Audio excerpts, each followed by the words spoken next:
Crucible, what's happening, young blood? Hey, did your move go pretty good, man? Is everything cool?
You're tuned in to the Iceman Show podcast. More bounce to the ounce. And I'm the one that say what counts. Don't nobody go home till the fat man gets it in. What's happening, chocolate people? Decide to get at y'all for another installment of the Iceman Show podcast. You know how we do it. Come on in the room, y'all. Come get with the Iceman. See what the Iceman's got cooking. You digs? Like to thank you for joining us because you could be doing something else right now. You could be shucking corn. You could be peeling potatoes. You could be putting fish sticks in the oven. But nah, you right here with the Iceman. And I appreciate you. You have any information you want to get on the Iceman, go to asktheiceman.com and check out the Iceman Show website. Got all the information that you need to have and want and desire about the Iceman. Now go check me out. You digs?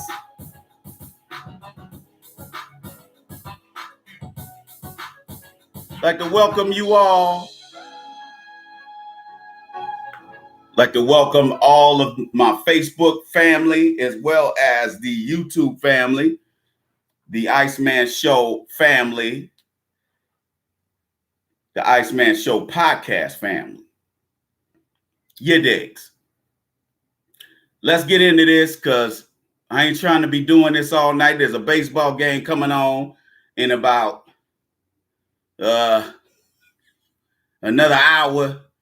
And I don't want to miss this game because the White Sox whooped off last night. Now I want to see if there's going to be some get back. You digs.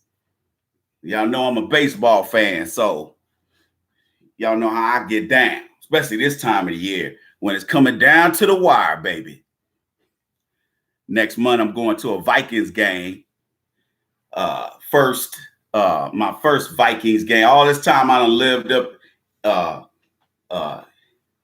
lived in the Twin Cities area off and on for the past 20 years.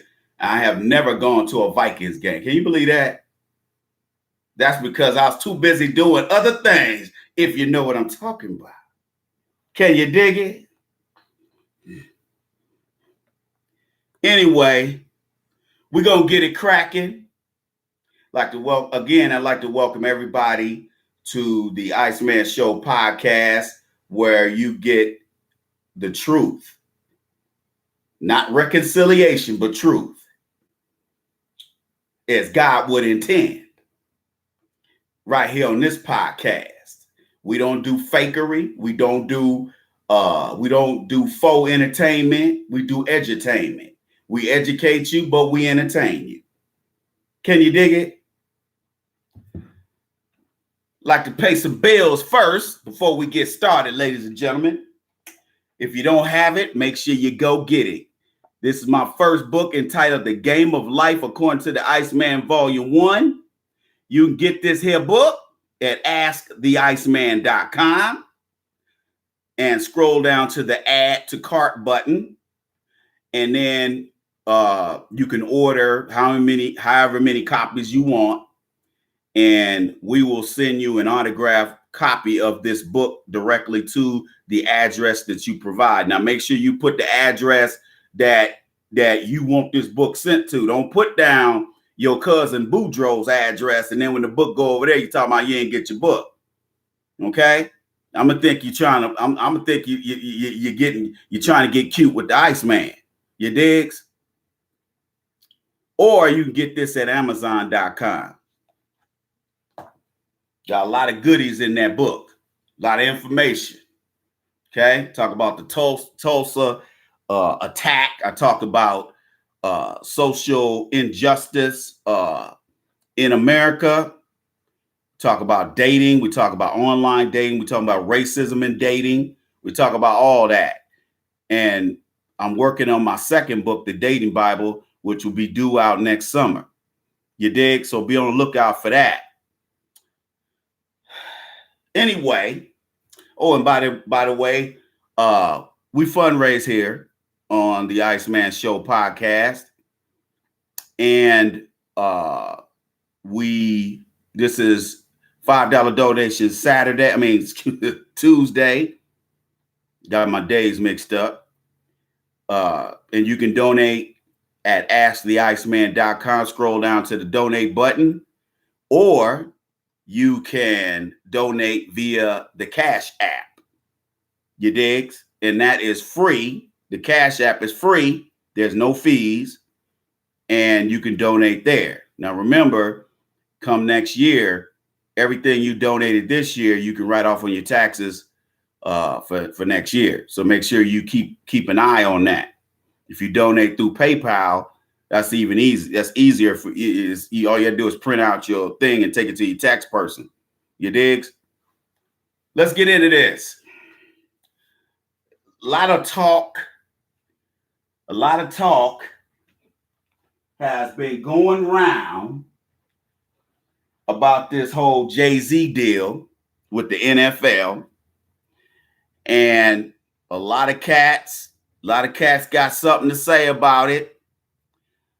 Some people are being accused of hating.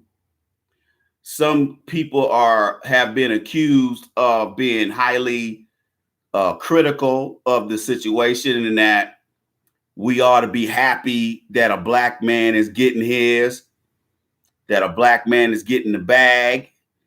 And we're going to look at this deal to see if this was a boss move or not. Otherwise, if it ain't a boss move, then it's a sucker move. It's a selfish sucker move. You digs? And we're going to look at all that today, right here on the Iceman Show podcast. Where broadcast becomes action.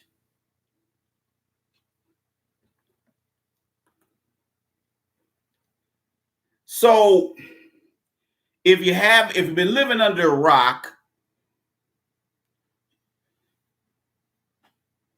you had to have heard about this multi-million-dollar entertainment deal that Jay-Z signed with the NFL. Supposedly, this meeting happened at Rock Nation offices in New York. Roger Goodell had his behind up in there, as well as the NFL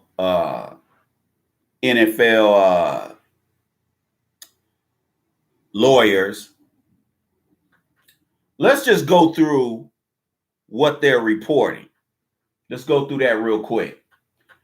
The NFL and Jay-Z's entertainment company, Rock Nation, has signed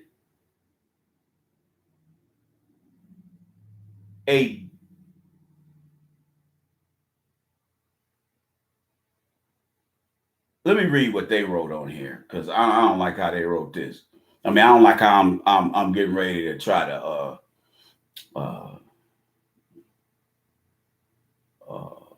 paraphrase this whole thing. The NFL and Jay-Z's entertainment company and sports representation company are teaming up for events and social activism. The league not only will use Jay-Z's Rock Nation to consult on its entertainment presentations, including the Super Bowl halftime show, but will work with the rapper and entrepreneur's company to strengthen community through music and the NFL's Inspire Change initiative. Inspire Change was created by the league after an agreement with a coalition of players who demonstrated during the national anthem to protest social and racial injustice in this country. Those demonstrations were sparked by former San Francisco 49ers quarterback Colin Kaepernick kneeling during the national anthem in 2016. NFL owners agreed to contribute up to $89 million over 6 years toward causes players were supporting. Roger Goodell sees the partnership with Rock Nation as a significant step in several directions. Rock Nation is the most globally influential and impactful organizations in entertainment. The NFL and Rock Nation share a vision of inspiring meaningful social change across our country. We are thrilled to partner with Rock Nation and look forward to making a difference in our communities together. While the entertainment portion of the deal is important, Rock Nation's stable includes Rihanna, Mariah Carey. Let me put my damn glasses on. I just hate these glasses. I didn't know Mariah Carey signed with him. Shakira, and of course, Jay-Z. Much emphasis from both the league and representation group is being placed on social relations aspect of the agreement. For Inspire Change to succeed, it must have strong roots within the communities that are most affected by the issues the players want addressed. Criminal justice reform, relationships with police,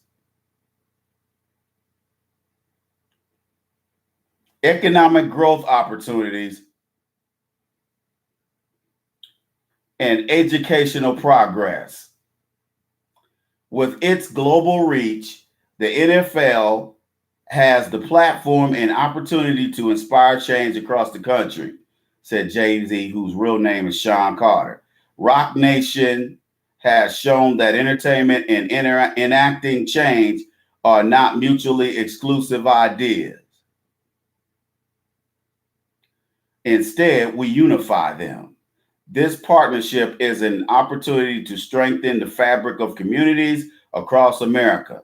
Jay-Z has been a strong supporter of Kaepernick, who has not played in the NFL the past 2 seasons and is not with a team now. He has turned down invitations to perform at the Super Bowl, as has Rihanna. But now there is a working agreement between the league and Rock Nation, which also represents such NFL stars as Todd Gurley, the Gurley man, Saquon Barkley, and Ndamukong Suh. How that plays out on both the entertainment and social initiatives fronts figures to be newsworthy. Jay-Z recently announced a partnership with rapper Meek Mill and Philadelphia 76ers partner Michael Rubin to create the Reform Alliance, an organization dedicated to battling injustice. If you do your time for your crime, or do whatever you do to get out of the system, and you get out of the system and you're trying to better yourself, I'm speaking for you. Meek Mill recently told CBS This Morning. People in this world make mistakes.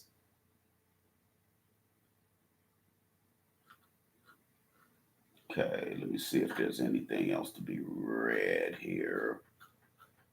CBS Interactive. Okay. I wanted to read through this first before we dissect this thing for the shenanigans that are always in the details. You know what they always say? The devil's in the details. The devil is always in the detail. Matter of fact, the devil's in the details and on the front page.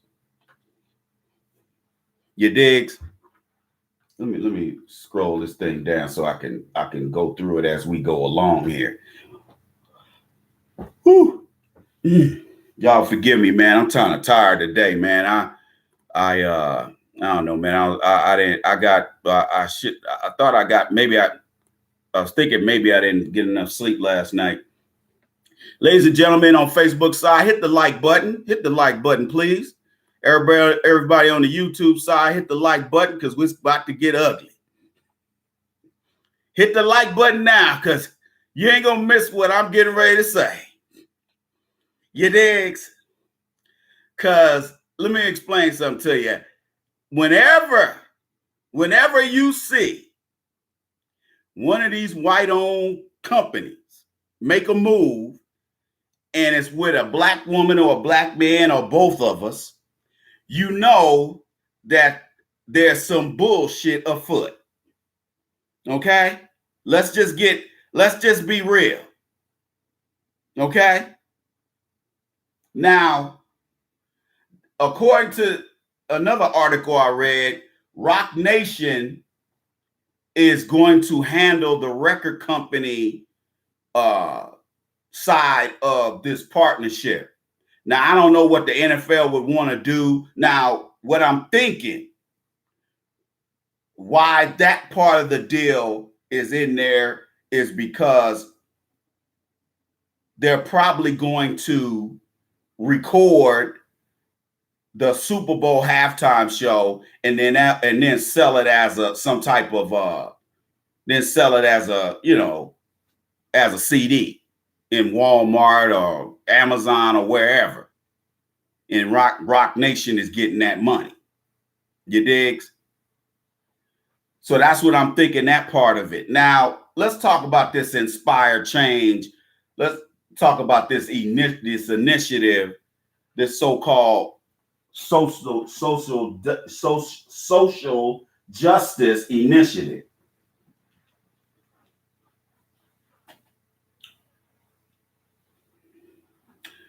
First of all, let me just say this here.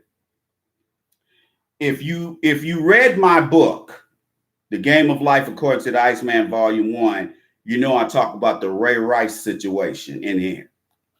And those of you, if I'm going to spark your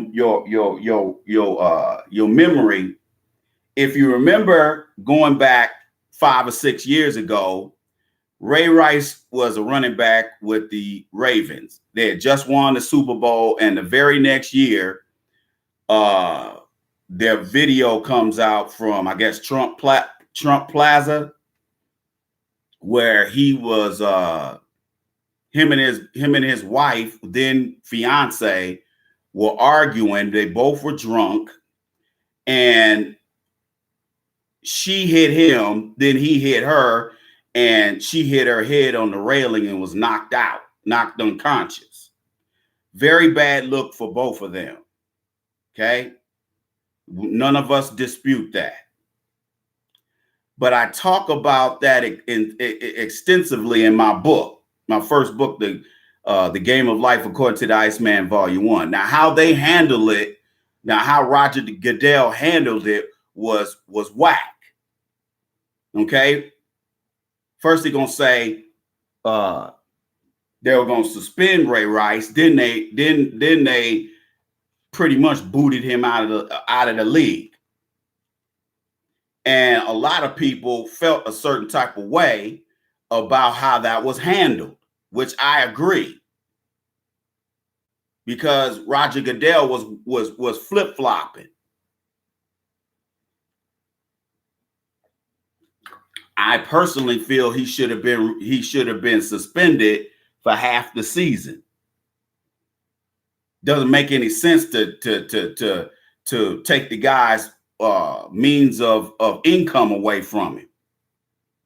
But they ended up completely taking a crap on this guy's head and he never played another down after that. He retired after about like a year or 2 years after that situation. He retired. Not a good look, not a good way to go out of here. Okay. And the whole situation with Kaepernick and all these racist, white supremacist NFL owners acting like slave owners, that was a bad look for the NFL. And as a result, the TV ratings for the NFL have been way down the past, or ever since, actually. Every year since that Kaepernick situation, last 3 or 4 years, the NFL's TV ratings have been plummeting. And if you don't know why that's important, let me explain to you why that's important. Ratings, Arbitron ratings, is what the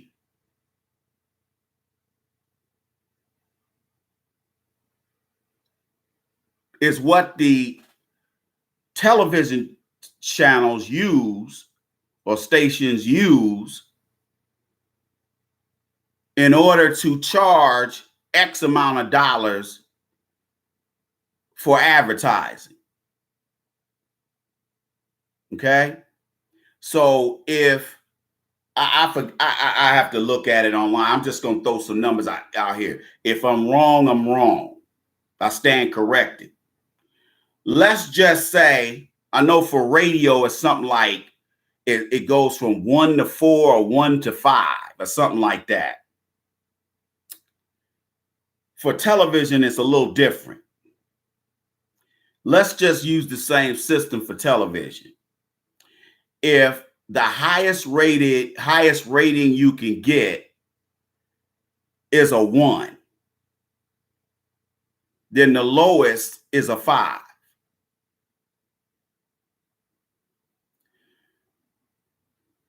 The NFL ratings went from 1 down to 3.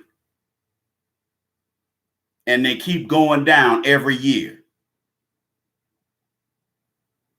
Part of that is because of the white supremacists who watch the NFL claim they're disgusted with Kaepernick and black players in general. And so a lot of them have said they're not going to watch the NFL. That's part of it. The other part is a lot of black folks who stopped watching the NFL. Now, baseball is having a reverse problem. People don't go to the baseball games like they used to, except in the playoffs and the World Series or certain matchups. Now, if the Yankees play the Red Sox, it doesn't matter whether they play in Boston or they play in the Bronx. Those games are going to be sold out. Good luck trying to get a ticket. However, with most of the other games and teams, the people are not going to the baseball game. I don't know why. Now, the TV ratings haven't really slipped that much. They have slipped, but not as much, because when you're still paying guys, 10 years, $150 million, you got some money coming in. You digs? Like right now, like the Twins are playing the White Sox, Chicago White Sox right now. I'm quite sure there's a game tomorrow. I could drive up there an hour before the game and still get a good seat. Now, I might pay, in certain sections, I might pay $200 for that ticket, but I can get a ticket. You go back 10 years from now, 10 years ago, that Excuse me, that was unheard of. That was unheard of. To be able to roll up to Target Field, if Target Field was there then, might have been still playing in the Metrodome. 10 years ago, that was unheard of. Now, there could be other factors, but Major League Baseball has the reverse problem. People don't want to go to the games, but people are still watching them because the Major League Baseball doesn't have the race problems that NFL has. I'm not saying they ain't still racist, because they are, which is why they're going over to the Dominican Republic getting players rather than developing. They talking about how come black kids don't play baseball. Well, have you gone to the damn hood lately? Huh? I can tell you when I played Little League, it was a joke. There's no services. There's no facilities. There's, maybe there's a dude out there selling bags of chili Fritos and hot dogs. There's nothing. There's no batting cages. There's no batting machines. There's no pitching machines. There's nothing. But you go down the road 6-7 miles to the white neighborhood, and they got all their Little League diamond looks like Dodger Stadium. That's why black kids don't want to play baseball. You got all that talent, but you ain't got no services because black parents don't fund anything. I can tell you that based on my sorry father's behavior.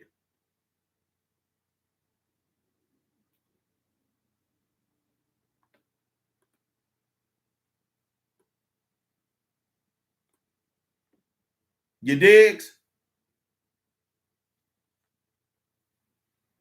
So when you go to the hood, very seldom, very few black communities around this country have decent recreational facilities for these children to play soccer, for them to play softball, for them to cheerlead. But you go to the white games, them little white girls be out there shaking their asses. They got uniform. Parents ain't paid for shit.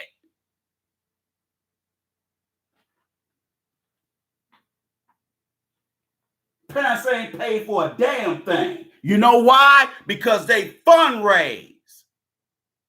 You could barely get a black parent to show up. When my dad sat there while me and one of my brothers was playing baseball, he acted like he was just so bothered by having to be there.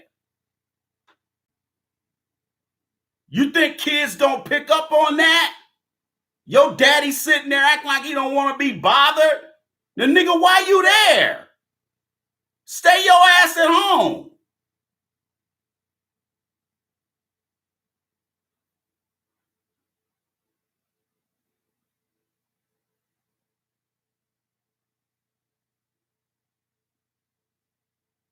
So here we go with White Daddy, the NFL, acting as black men's fathers, doing something that black men ought to be doing. Now let's go through this article line by line and pick out the bullshit.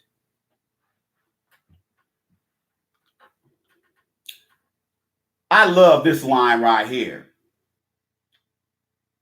Strengthen community through music and the NFL's Inspire Change initiative. First of all, again, the NFL took an L with that Kaepernick situation. They had to break him off about $10 million. And they embarrassed themselves with all the racism and all the shit they was talking with certain owners, like the guy that owned the Tennessee Titans said something about the inmates are now running the asylum. Or basically what he really wanted to say was the slaves are running the plantation. Because anytime a black man or a black woman athlete speaks up for themselves, that's considered to be disrespectful. Why? Why? Because black people are viewed as a product in America. If you don't believe me, look at our history, our 400-year history in this country. You are a product, not a human being. And it ain't going to start today of them thinking of you as a human being. They see you as property.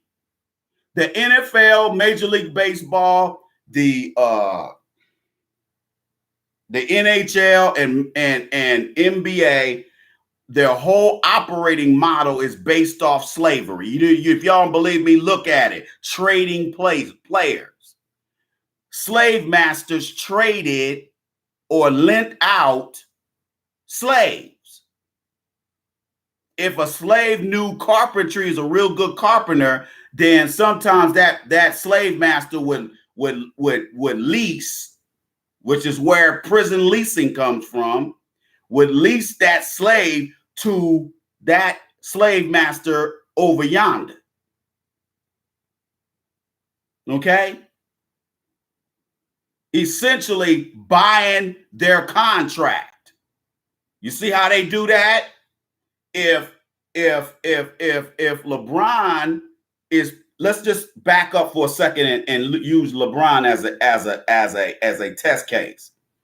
When LeBron was playing for Cleveland,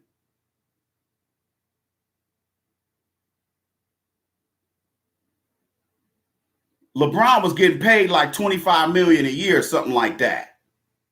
He was the only one on the Cavs making that kind of money. I mean, Kevin Love was getting like, 15, 16 million.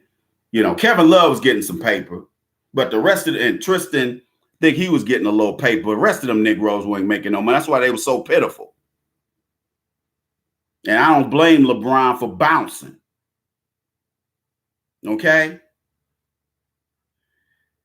If LeBron, let's just say for this exercise, LeBron signed a $200 million contract with the Cavs.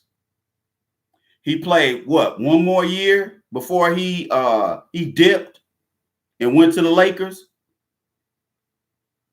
So look at that for a second. If they only paid 2 years of that contract, that means they owe LeBron $150 million. When he went to the Lakers,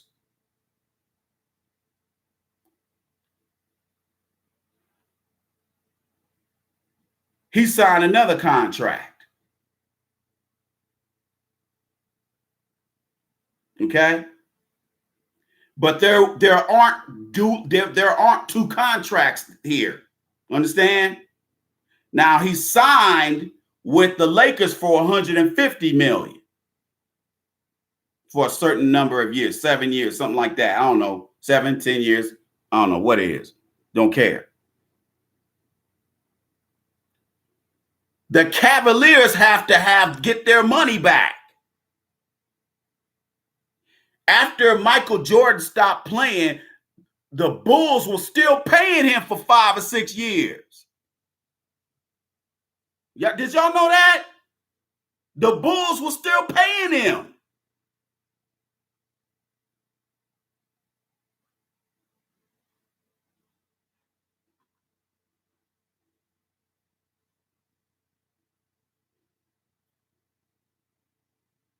The Cavaliers legally have to be made whole. So the 150 that the Lakers are paying LeBron over 7 years, let's just say.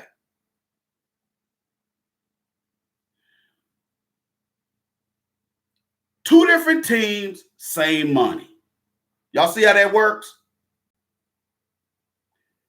The Lakers will tell the Cavaliers, the GM will Magic did the deal. He was the president of the team at the time. So Magic called the GM at the Cavaliers and say, look, we'll give you $30 million this season. Let's just say last year before Magic bounced.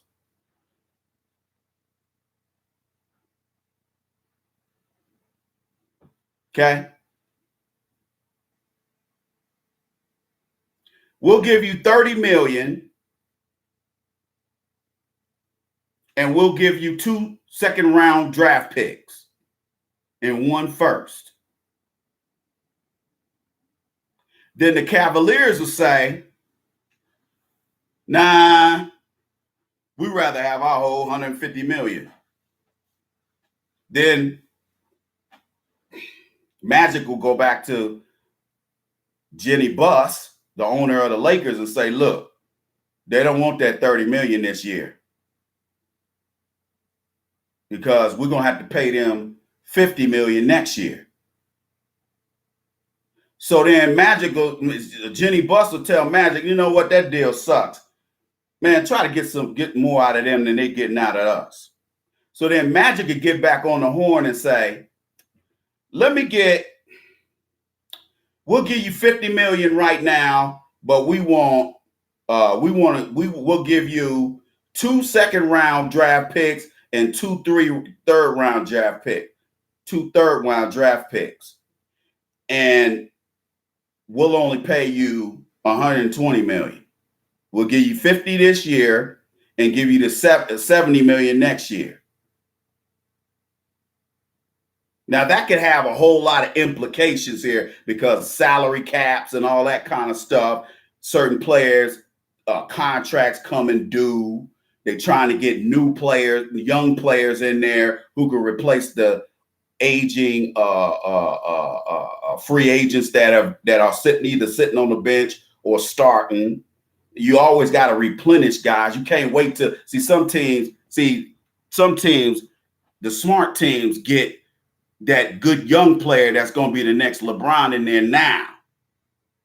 And they just put him on the practice squad or the D League. They have him playing on the D League squad. Okay? In baseball, it's the minor league system. In the NFL, it's the practice squad. You get about $80,000 a year, but all you are is a tackle dummy for the first, second, and third string guys. So this is the kind of flim-flamming that goes on with these teams. That's the kind of stuff that went on during slavery. Sometimes slave masters would lease out their female slaves for rape, sodomy, and child raising or having children. Okay, this country was set up on the premise of slavery and continues to do so. So you mean to tell me the NFL is going to turn around and do something right for a change? They talking about partnering with Rock Nation and Jay-Z for social justice and will strengthen communities by contributing up to $89 million over six years. What's that? 12 million a year? What's that? 14 million a year, 15 million a year donations to come on, man. Come on, man. 14 million a year from a multi-billion dollar organization. Hell, the NFL just became a for-profit business only 2 or 3 years ago. They were non-profit before then. They were a 501c3 before then. And a lot of people started complaining about it. How you going to be a multi-billion dollar organization and you nonprofit. Fuck out of here.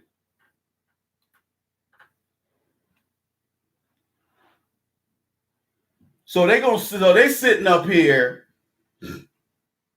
they trying to sit up here and run this hustle. They acting like 80. See, if you ain't got time to count, you'll see that number 89 million. You'll be like, wow, Jay-Z is, oh man, that's a hell of a deal. But those of us who can count, nah. And we know the NFL's part of the social injustice toward black people in this country. So all of a sudden they gonna be a partner in not being white supremacists? Really?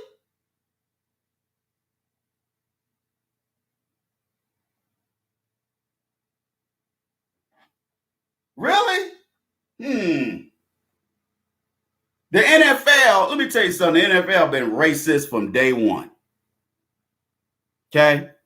I don't support the NFL like I used to.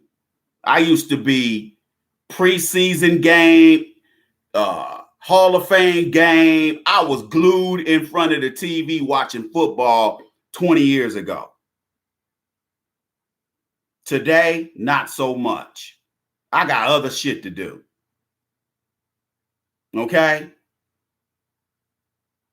Owners like Jerry Jones and Robert Kraft and some of these other white supremacist owners, I've lost my appetite for the NFL.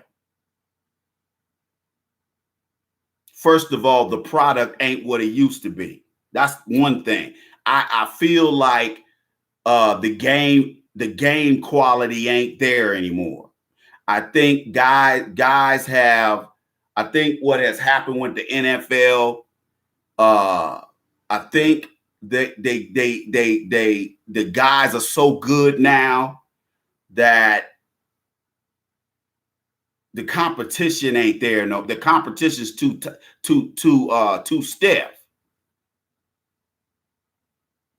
Remember going back 30 or 40 years ago, you see Tony Dorsett breaking them 99-yard runs and 80-yard. We don't see them kind of runs anymore. Why? Because the defense is so damn fast. Defenses used to be slow as hell back in the day. If you look at linebackers from the 90s compared to today, they look different. If you look at them from the 90s to the 80s, they look different. If you looked at them from the 80s to the 70s, they look different. Linebackers were big and slow in the 70s and the 80s.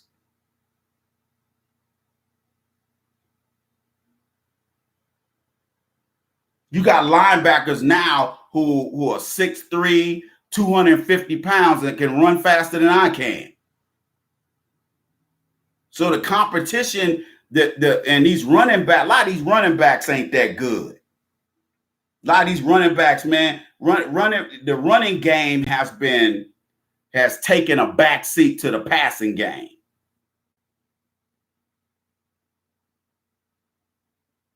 Guys are getting hurt too easily. Guys go out there and run a kickoff and they out for the whole year. You're like, wait a minute, dude, you just fell on the ground. What are you doing? How you tore your ACL and your MCL? You'd be like, what kind of shape are these guys in?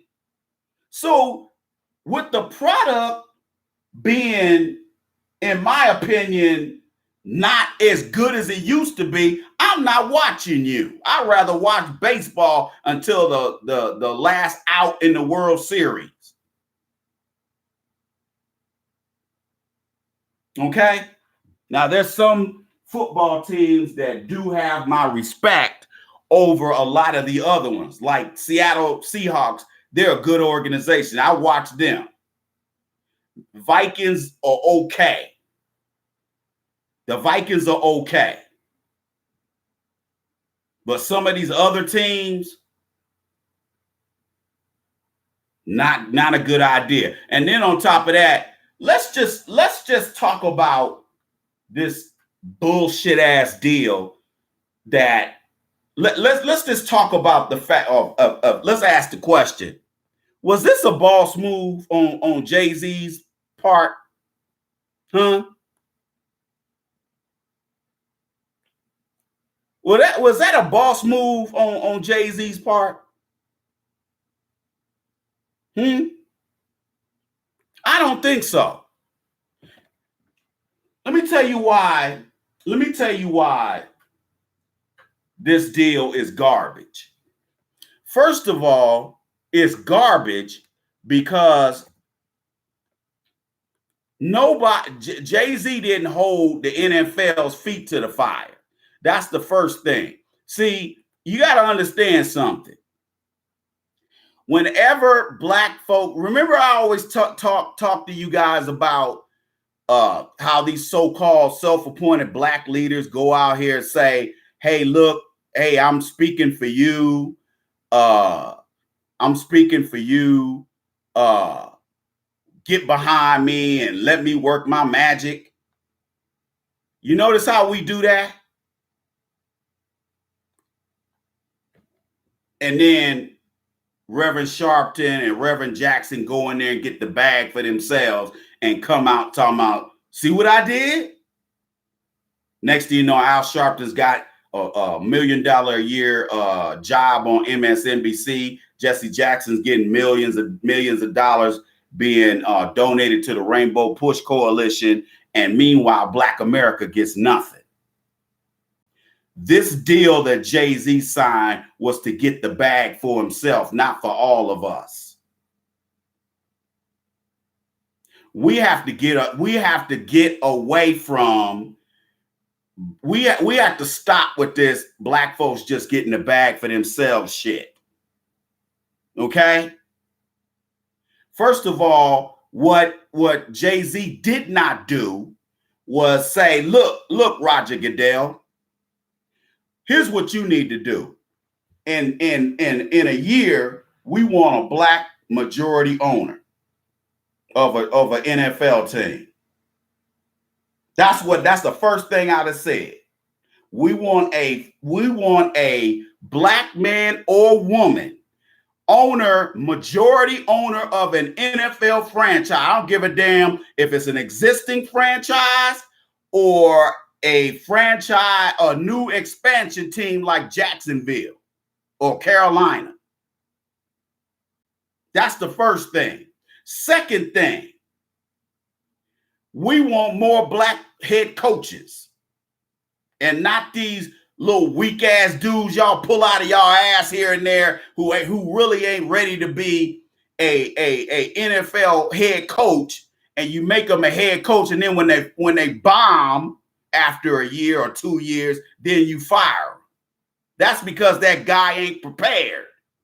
I'm not saying he ain't ready. He's not prepared. Because a head coach of an NFL franchise is a major face of that franchise. And if he is not given the keys to the Bentley, then you're not really giving him control of that team, at least on the field. You understand what I'm saying to you? A lot of these black head coaches are good coordinators. They're not good head coaches because you're the boss of everybody on that football field. And if everybody, and I'm going to tell you something, a lot of these Caucasian dudes who are in coaching and who are players, a lot of them don't respect these black head coaches. I remember back in the 90s when my frat brother Art Shell was coaching the Raiders. And I remember a game where I forgot who the Raiders were playing. And Hostetler was a starting quarterback. Hostetler, and I don't have no confirmation of this, is a straight up white supremacist. And he didn't respect Art Shell. And he came off the field talking shit to Art Shell. And Arshell went over there and grabbed his offensive coordinator and said, you better talk to him before I deal with his ass. Okay? A lot of these white dudes don't want to listen to no black man. Now, a position coach, the DB coach, or maybe the defensive coordinator, they'll listen to him. Some of these guys, they don't want to listen to no head coach, no black head coach. They don't respond very well. The next thing I would have said to Roger Goodell is that you need to apologize to Kaepernick. The NFL would not have to pay $10 million to Kaepernick if there was a situation where ownership of these teams didn't collude against him in order to keep him out of the league. And a lot of the owners were making up these lies, talking about, well, we don't want the media circus that Kaepernick's going to bring forth, and we don't need. That's a lie. You know how many media circuses they got going on at the same damn time because of some of their dumbass hood rat players?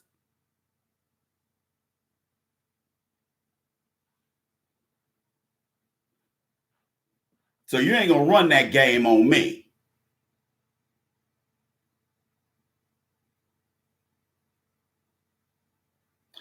Those are some of the issues that Jay-Z should have brought to the table before Roger Goodell got there. I would have had that shit on paper sitting in front of his ass. Say, hey man, read that. We can get something popping if you go ahead and agree to them 3 things right there, or them 10 things right there. Understand?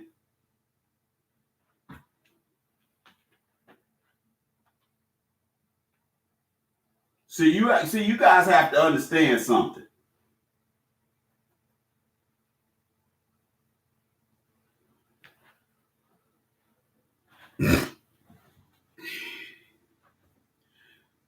A lot of times when our people go in there to negotiate something, a lot of times we end up going in there talking like a scared puppy dog instead of talking like a man. So we go in there and sign these shitty deals and then come out saying, see, I got the bag, y'all. I got the bag.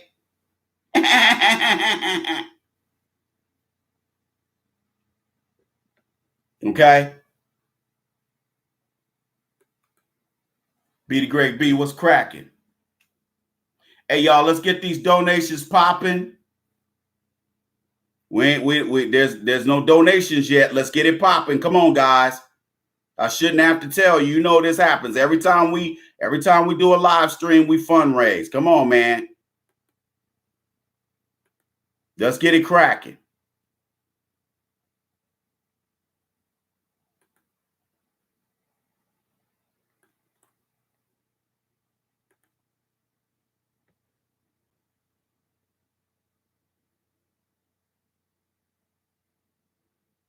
All right. So we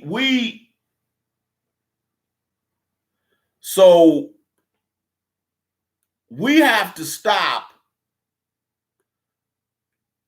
sitting up here getting excited just because a black person comes away from the table with a bag. We think it's for everybody, and it ain't. Okay. Jay-Z went in there and did what most black millionaires do. They go in there and secure the bag for themselves and say to hell with the rest of us. Okay? A la, i.e. Reverend Sharpton, i.e. Reverend Jackson. Okay? They go out there and get the bag for themselves, but they don't get the bag for everybody else.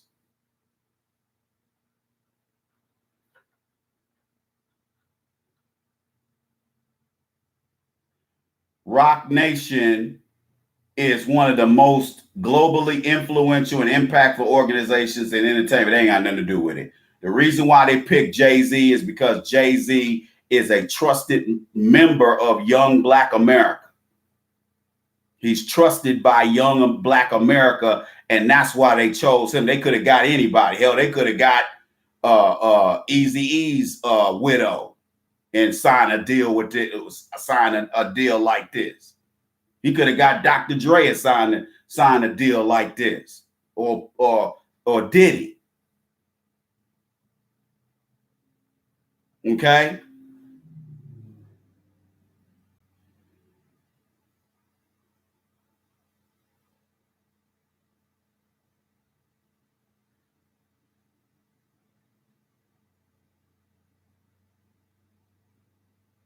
Talking about social change.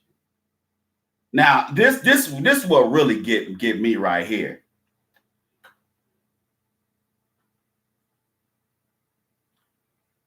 It must have strong roots within the communities that are most affected by the issues the players want addressed. Criminal justice reform. Now, why would you want criminal justice reform if you ain't a damn criminal? Everybody looking at me right now ain't a criminal. So why? How is that important to players? I don't know no players. I don't know no NFL players talking about criminal justice reform. Relationships with police. Now, 80% of the brothers in the NFL damn near from the projects. Some projects around America. You mean to tell me that they care about relationships with police? Shit. If you go to any Black neighborhood around this country, niggas are trying to get away from the police, not run to them. And it ain't because they're criminals. It's because they are occupiers and colonizers. That's why they don't want to have nothing to do with the police. Where they getting this stuff from? Economic growth opportunities. What the fuck does that mean? Huh? Since when has the NFL provided economic growth opportunities? You ain't got one Black owner in the NFL. Now, there is a minority owner. This brother named Reggie something. This brother, he's a minority owner of the Vikings. He owns like 10% of the Vikings. This multi-millionaire brother. Now, they don't talk about it, but when the Wilfs, the two Jewish dudes that bought the Vikings, when they bought the team, they disclosed all of the majority owners as well as the minority owners. Most teams have minority owners.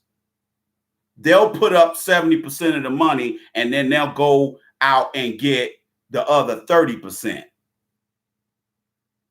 Okay? Now, Jerry Jones is an oddity because he owns 100% of the Dallas Cowboys.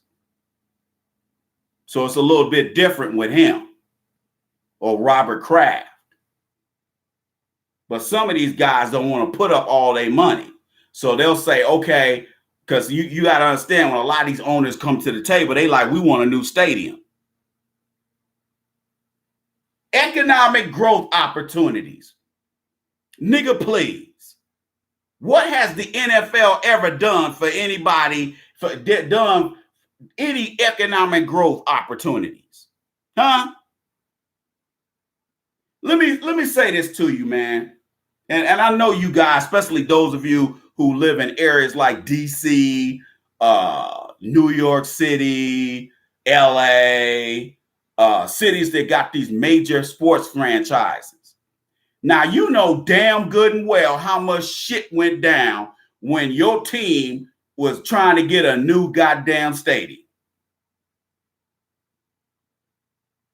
The city and the county said, in the state, they said they didn't have the money. You look over here, it's a hood all over here.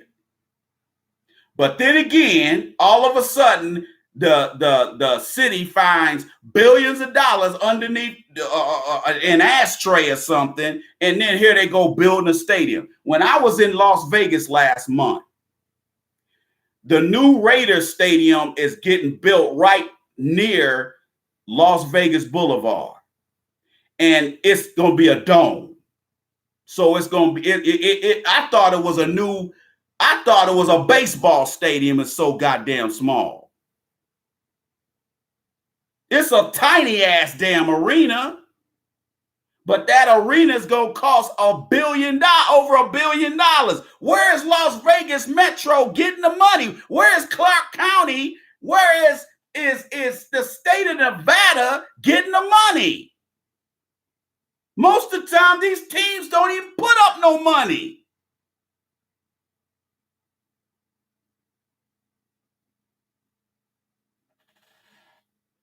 Look up Jerry Colangelo and the Arizona Diamondbacks. Google that shit. The Diamondbacks was talking about putting up $1 million for Chase Bank Stadium.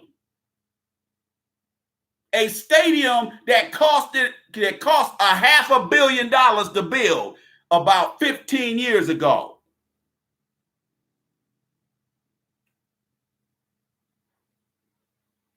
You should see the city of Phoenix looks like a piece of dog shit. Most of it looks like dog shit. I lived in Phoenix for a year. Now, there's some really nice areas of Phoenix, but most of it is shit. Just like they building a $2 billion stadium over there in Inglewood, California for the LA Rams. All them black folks over there in Inglewood are getting displaced. They doubling and tripling the rent, getting them niggas out of there.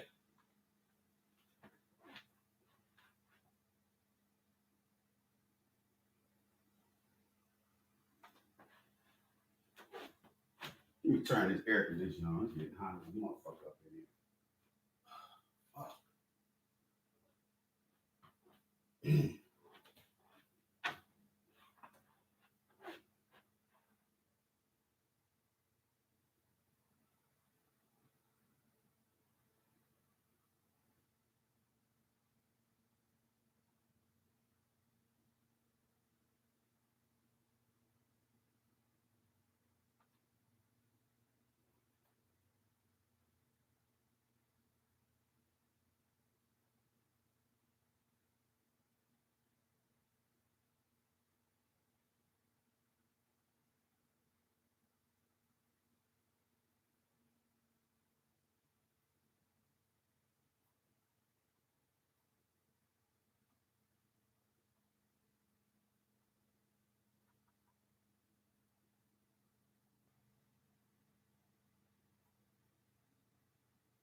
Hey, y'all, check this out. I'm going to take a quick break. Then we're going to finish the last half of this. Hey, guys, let's get these donations popping.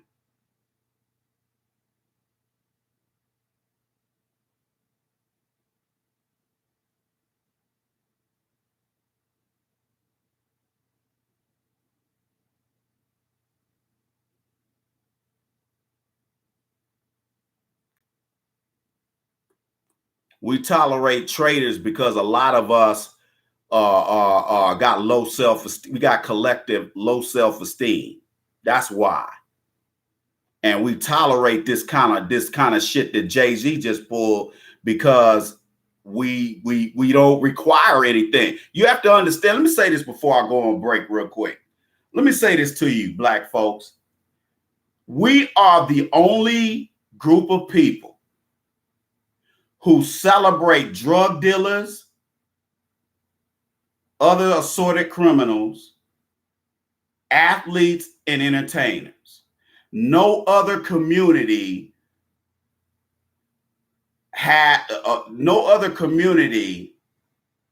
lifts up these types of people other than black people. If you go now, I know before y'all say, well, what about them Latinos? Look about all them Scarface motherfuckers over there in East LA. Look, I'm talking collectively. I'm not talking regionally. Collectively, and we know there's different tribes of Hispanics under the Latino umbrella. We know that. Collectively, they have more respect for community leaders, people who do good in their group. Yes, do Caucasian people, Hispanics, Asians, do they lift up? Do they lift up their entertainers and athletes like J.J. Watt? Always seeing J.J. Watt's ass all over everything. I think J.J. Watt is a big phony. I don't like J.J. Watt at all. I ain't hating on him either. I think J.J. Watt is this fake do-gooder white dude. He just plays that a little too far for me. Okay? Other races, other race groups do not exalt drug dealers, ministers, and other do-nothings in their so-called community the way black people do. If you just look at black women alone, black women respect criminals and athletes and entertainers way more than black men do. If a black man says anything like I'm criticizing this deal with the NFL, I'm not criticizing Jay-Z, I'm criticizing the deal. Somebody is going to say the Iceman hating. The Iceman hating on Jay-Z because he ain't got his paper. First of all, nigga, I don't hate on other men or women because I have the tools right here and right here to go out and make my own money, which I do. I have created my own lane. Before the Iceman, there was no Iceman show or broadcast. Before the Iceman, there was no The Game of Life according to the Iceman Volume 1 or coming next year, the Dayton Bible. I created lanes for myself. That's how you know you ain't dealing with a hater. I don't need to hate on nobody else. Now, do I have a whole bunch of haters in my family? Yes. Why? Because they are incapable of creating a lane for themselves. That's why every time these niggas get fired off a job, they run their ass out there to get another one. When was the last time you heard me say I was working for somebody? I'll wait.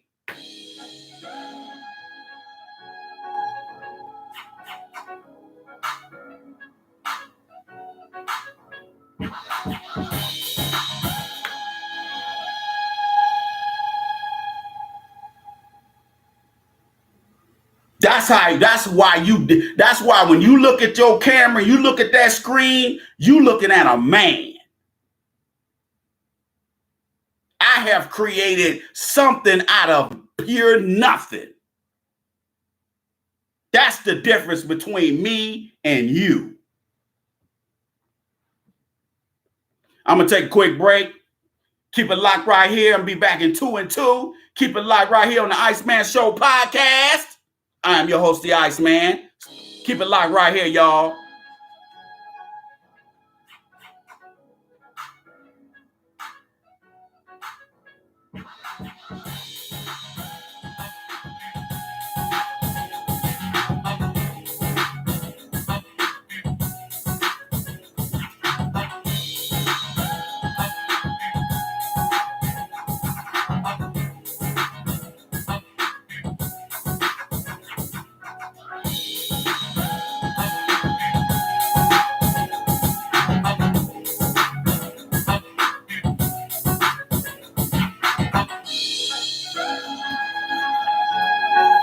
If you haven't donated, go do so right now, y'all. Dig it.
We is back.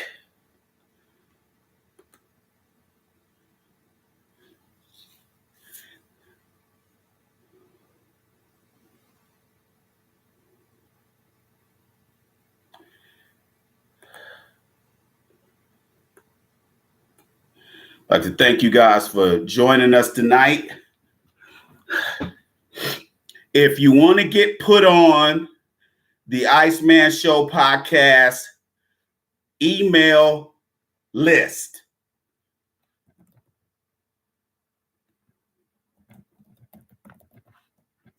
this is the official, or one of the official email addresses. Email me at that email address and I will put you on the email list. That way, because sometimes I communicate with people on the email list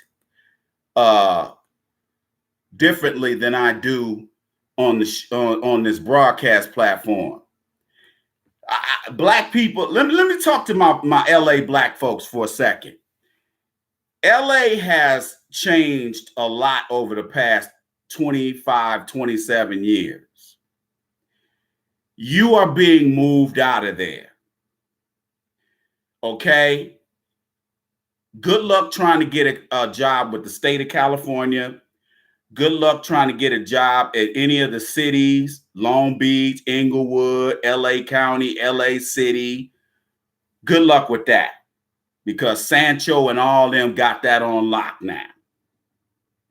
Okay? LA went from being almost being Chocolate City when I was growing up to being Little Mexico now.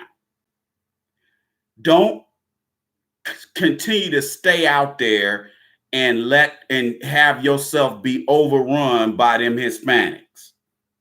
Okay? That's one of the reasons, unless I become a millionaire, I will never move back to LA. First of all, it's too expensive. That's the first reason. The second reason is I know I'm going to have to shoot a motherfucker, because them Hispanics are hella disrespectful out there, as well as the Caucasians. Don't let time catch up to you. I know I've had some people tell me, he say, I can't move out of LA. I ain't got the money. I'm like, man, don't get caught. Don't get stuck in the hood, man. Don't get stuck out there. Ain't nothing but a bunch of dusty niggas around there. LA done got hella dusty, man. LA used to be that dusty, man. It's hella dusty now. Even out there in the IE, it's dust. No dusty niggas out there. Oh, Moval niggas. Just dusty.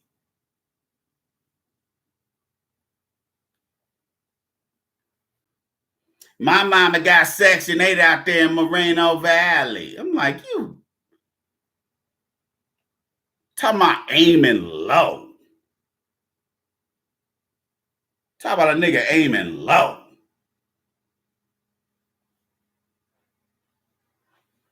These companies crack me up talking about, let's stamp out hunger. Do you know if 1 in every 5 American children go hungry at night?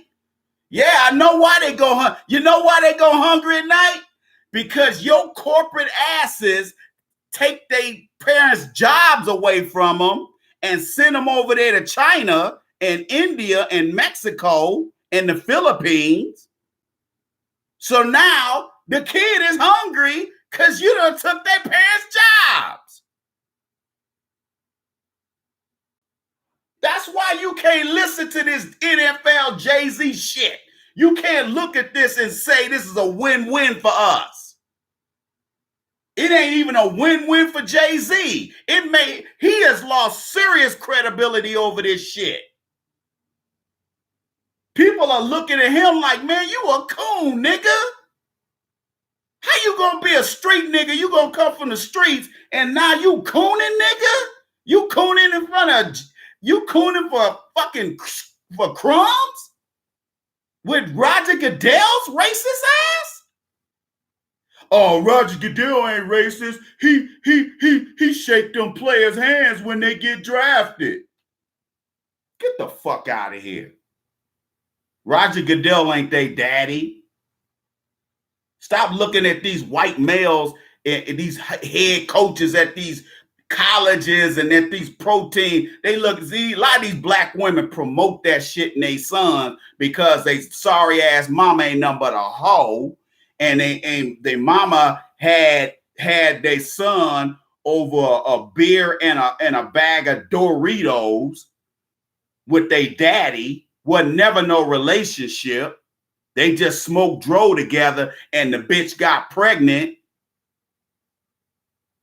Now she got her son believing every white man at the high school coach is his daddy, the old no good white coach at the college is his daddy, the white head coach and the white owner of the team is his daddy, and Roger Goodell is his daddy. Stop promoting that shit, black women.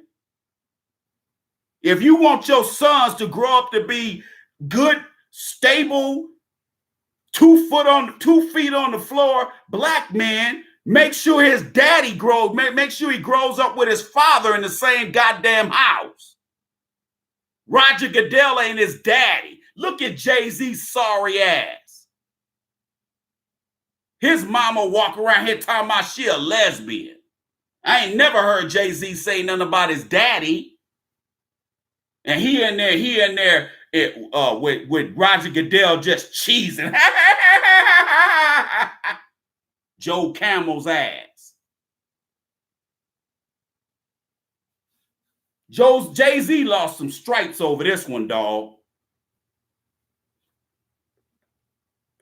He lost some stripes. Don't get it twisted. The streets are talking about Jay-Z's ass.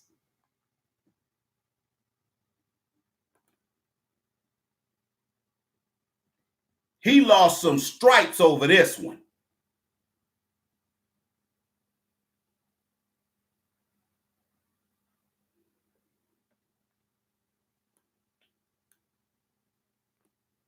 We have to stop. We have to stop giving traitors safe haven in black community, in the in black circles, in black society. We're gonna have to stop doing that. When somebody makes a bad move, we need to say, hey, bruh, what you doing? See, you have to understand something, black folk. See, black women sell us out every chance they get. Okay? Black women sell us out every chance they get. Look at CNN and MSNBC. Let me tell you something. Almost every last one of the black women on MSNBC and CNN, they're either married to a white man or they date white. Or they're married to a black man and they're a mammy. Okay? Tell me I'm wrong. So you can't, look, it's just like guys been telling me, I didn't know this. Cass was like, hey, Ice, if you look at go on Tinder and POF and a lot of these young black women are talking about they only date white men. And I'm like, let them. Don't cry over those black women. You don't want those black women anyway. I don't care if they do look good. You don't want them. And 10 years, you can get 20 of them for a dime a dozen. Because after Connor and Hunter and all them run through them bitches, they're going to be back to us with their half black kids. All you got to do is sit back like this.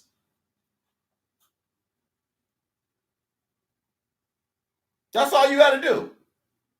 You ain't got to do a goddamn thing, but just sit like this. Let them fall in your lap. Who else they gonna go to? Why you think you see black women out here with college degrees and they out here dating Pookies and Ray Rays? That's because that's all they can get.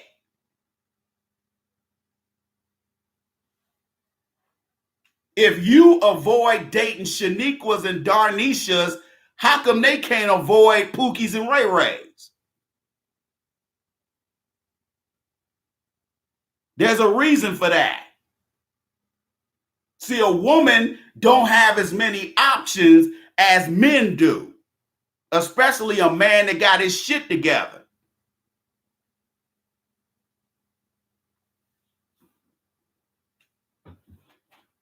Women have to take what they can get.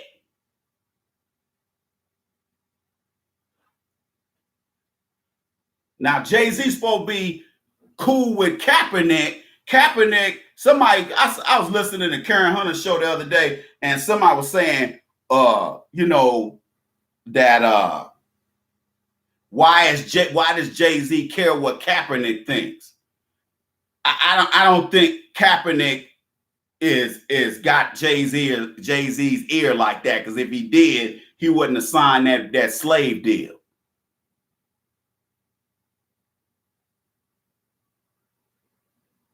Kaepernick probably said that's not a good look because it's not a good look. Look at this deal. This more the same bullshit. They letting the NFL off the hook from all the racism that they have, which is self-inflicted, I might add. Over the past 5 or 6 years, the NFL has been shooting itself in the foot.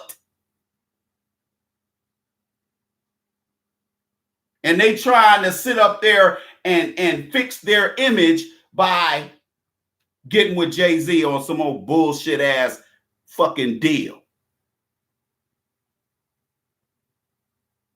See, had that been me, I wouldn't have walked in that meeting just thinking about me, because see, it ain't just about me. See, now if my siblings, especially my sibling that's closest to me, had he walked in there, he'd have did the same selfish ass nigga shit. See, this is what make me different from most of you. I don't just think about me. I think about we. How are we gonna fare once I put pen to paper? How do we all fare from this? It's about all of us getting the bag. Yeah, I might get the majority of it, but we still all benefit.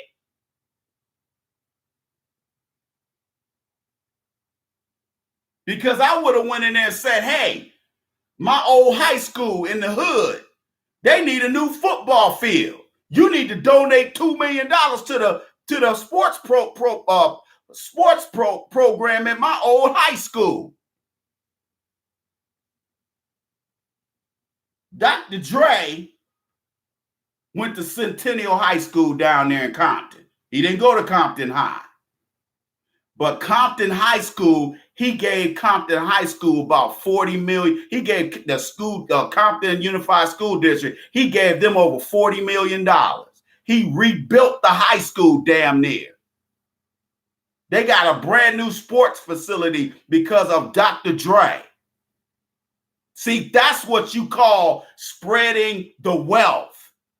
We all benefit because those children have a good place to practice and play sports. They have good buildings. They have places where the air conditioner works.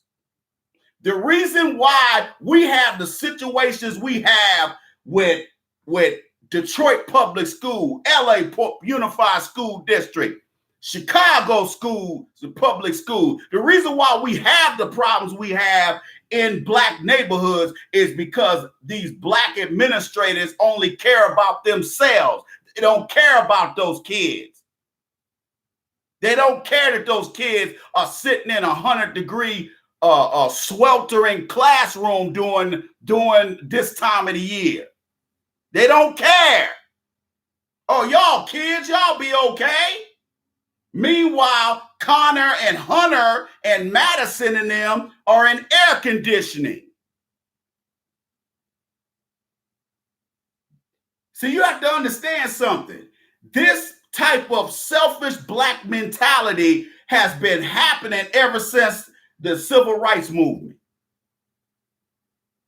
where black folks go in there claiming they speaking on all of our behalf, but then they come out of there with the bag for themselves. We got to stop that shit, man.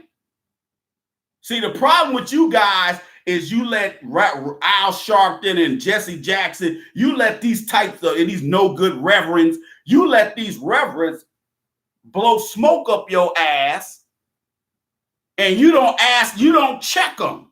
You don't say, well, wait a minute, Reverend Al, you just went in there with, you used to hang with Trump.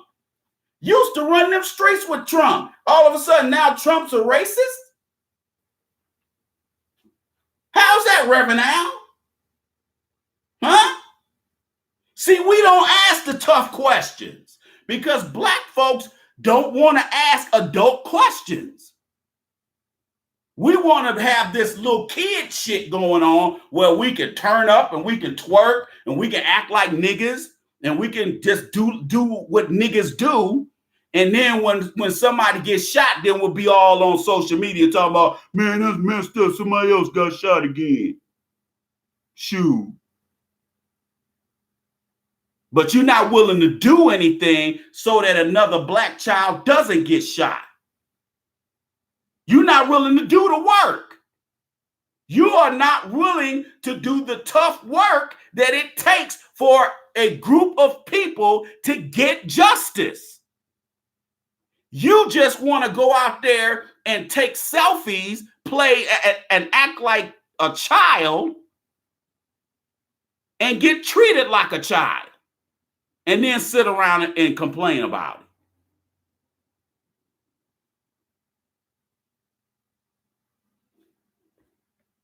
That's why a lot of people, they'll say to me, they'll say, Ice, they'll be like, you know, I don't want to donate no money. And then I'll say, okay, that's fine. You don't have to. But remember this, when the show get cut short, right in the middle of me saying something, don't get mad. See, responsibility is mainly black men's responsibility. Leadership is your responsibility, not these black women. And what Jay-Z did was go in there like a child and come out with a child agreement. That's not what men do. Men go in there and make other men feel uncomfortable. That's not what he did. And like I said, I get black people who will say to me, hey, Ice, why do you give a damn about them other niggas? Here's what my response to you is. You know why I care about other black folk? Because the assistance that I provide you might keep you from going out here and knocking another black person in the head to take what they done worked hard for. Or you going out there knocking some white person in the head and getting 1 million years in prison. If I can keep from having you get done like that by me helping you, then I've done my job, even though it's via the internet. I can't be in 100, 200, 300 homes at the same time. I can only sit in my home and administer to you via the internet and social media platforms. See, black folks' selfishness is all Jay-Z was thinking about. All he was thinking about was his money, his time, and what is Roger Goodell gonna think of me? Instead of going in there with the mentality that, look, motherfucker, this is what you gonna do, and if you ain't willing to do it, ain't gonna be no grinning and smiling up in here. If you don't agree to this, then go fuck yourself. Roger Goodell would have been backing out of that motherfucker like this if it had been me. He'd have been walking out of there like this. Okay? But Jay-Z cared more about how comfortable Roger Goodell was instead of how comfortable we are. See, we have to start putting our feet. We got to start putting our collective foot in the asses of people like Jay-Z and these so-called black leaders who sell us out and go get the bag for themselves. We got to stop doing that, man. We have to stop allowing these guys to get the bag for themselves and walk out of there smiling and grinning with a check, and we don't get shit. We won't be asked to the table by Roger Goodell. And Jay-Z wasn't thinking like that. He wasn't thinking, damn, I'm a street nigga and I'm up here with this motherfucker. Let me go ahead and make sure that my people are good. He didn't do that. He signed some bullshit ass deal that don't mean shit. And we supposed to be happy for that nigga. Again, I ain't hating on him. But I am criticizing this deal, and I'm criticizing his state of mind. Because I am beyond sick of rich black people getting the bag for themselves and then saying, fuck us. Look at Oprah's ass. Oprah ain't nothing but a billion dollar salesperson. That's all she is. Some of them companies, she don't even own them. Now she's selling cauliflower crusted pizzas. You ain't gonna never see me buy no cauliflower crust pizzas.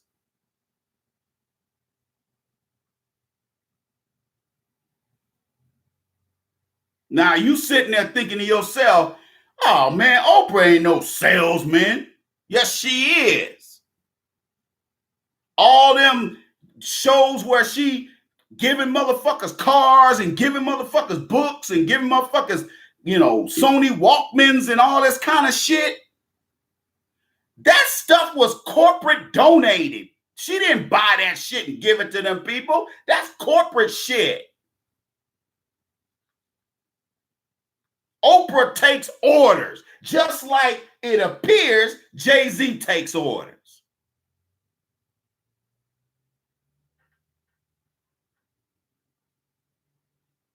How you gonna sit up here talking about you ain't gonna never perform at a Super Bowl halftime show, but then you gonna turn around and sign a deal with the devil that made you not want to perform at halftime during the Super Bowl? That shit don't make sense to the average person. Like, wait a minute here. You made a deal with the devil?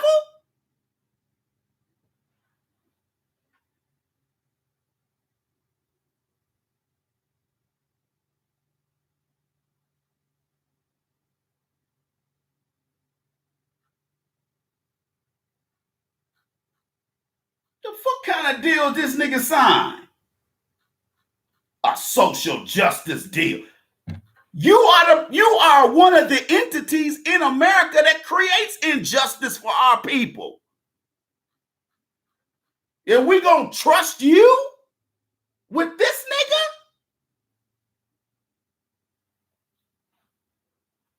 People are outraged, not because they hating on Jay-Z, but because they can smell the butter biscuits. That's why. When you get up that high and you only looking out for yourself, you ain't shit.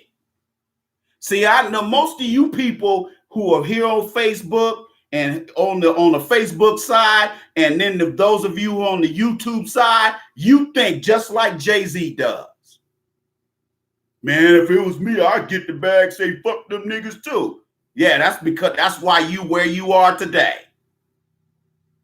That's why you're where you are today, is because, and that's why you're where you are today, because of that mentality.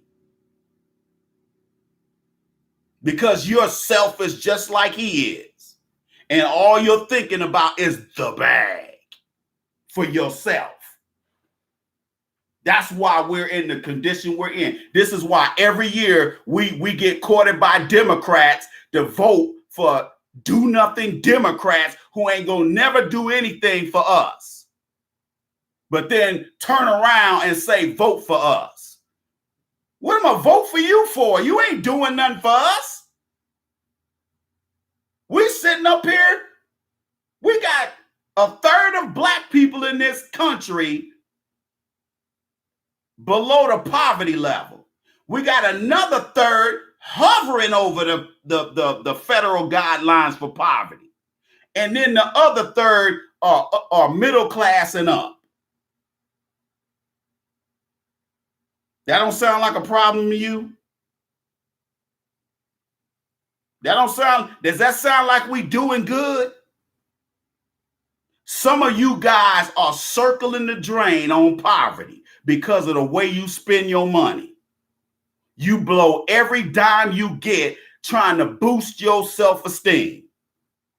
And you can never boost your self-esteem buying things on the internet or going to the Gucci store buying stuff.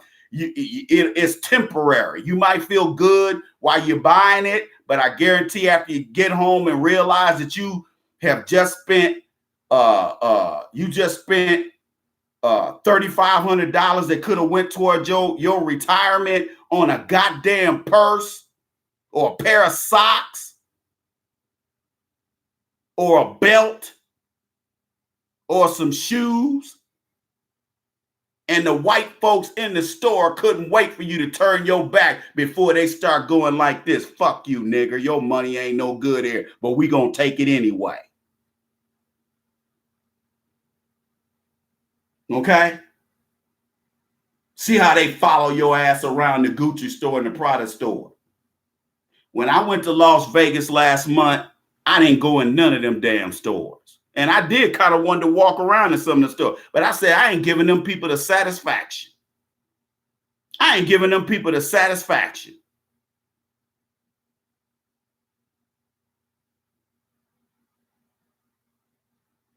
I ain't giving them people the satisfaction. Even though I ain't going to spend no money up in there. You will never see me spend $2,500 on a shirt.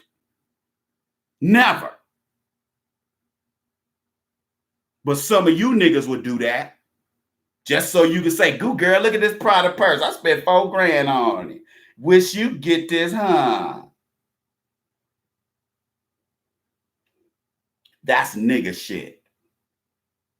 And that's why you ain't you are in the same spot socially and economically as you were 10 years ago. And you'll never graduate beyond that because that's how you think. Don't get mad at the ice man. Get mad at yourself. Because I know a lot of niggas love to get mad at me. Be like, man, fuck you, ice man. You ain't shit. Fuck you. You just like the rest of us. No, I'm not. No, I'm not, dog.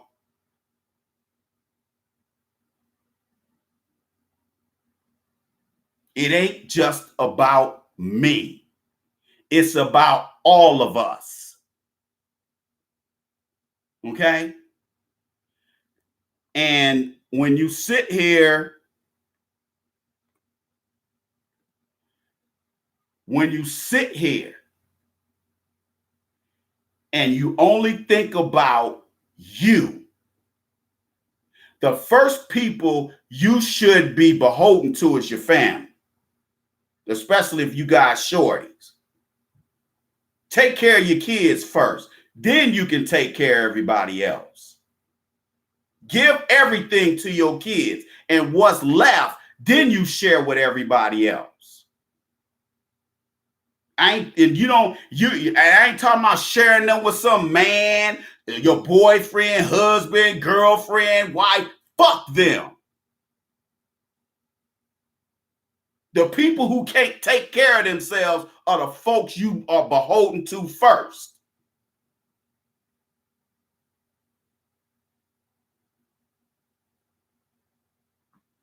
We have to start calling people like Jay-Z out when they go out here and do these bullshit ass deals. They go out here and do these dumbass bullshit ass deals and then turn around and say this is a win-win for all of us. No, nigga, that's a win for you. You have to look at it. Remember, I always bring up that scene from White Men Can't Jump. Remember, I always bring that scene up where Woody Harrelson is explaining to Rosie Perret. Well, she's explaining to him about winning and losing. She said to him, "You want all this money to get us out of debt, but now I've outgrown you. And now I don't need you." And he was trying to explain to her, "Look, baby, I won this money. We good now." She was like, "No." She said, "You have to understand something. Sometimes when you win, you actually lose. And sometimes when you lose, you actually win." See, black people don't understand that because that's too intelligent for black people to understand. It's just that black people, we're not raised to think like that. We think going out getting a $200 pair of tennis shoes is a win. We think going out spending $1,500 on some red bottoms, on some damn 4-inch heels, that's a win. That's not a win. That's a loss. That's a lose-lose. First of all, you're spending your retirement money now on that shit. And you have to ask yourself, what is that company doing for us? Nothing. What is Manolo Blahnik's company doing for black people and for you to go out and spend $1,200 on some red bottoms? Just so you can tell your girlfriend, "Girl, look at me. Look at these red bottoms, girl." Ain't nothing wrong with splurging like that every now and then, but not every year. Not every other month. Some of you black women blow your money on that shit and you ain't got no money in the bank. You ain't got no retirement. You have cities and counties and states mortgaging the whole city and county and state on $1 billion goddamn stadium. And they can't even pay their police force. But that's a win-win for everybody because we got an NFL team here. Fuck out of here. You ain't gonna you can't convince me of no shit like that because I know how to count and I know how to do accounting. You got cities out here crying broke and then turning to the citizenry and telling them they got to foot 80% of the goddamn stadium bill. And you niggas will go and pay it. because some white man said to do it. And everybody goes along, even though half the city council claim they ain't for it, and the mayor claim he ain't for it unless this, and this get done. And then next thing you know, 6 months later, here they go breaking ground, putting them hard hats on, breaking ground for the new stadium. That's going to cost $2 billion of taxpayer money. The team only puts up maybe 10 million. 10 million? Nigga, that ain't even gonna buy nuts and bolts for the goddamn project.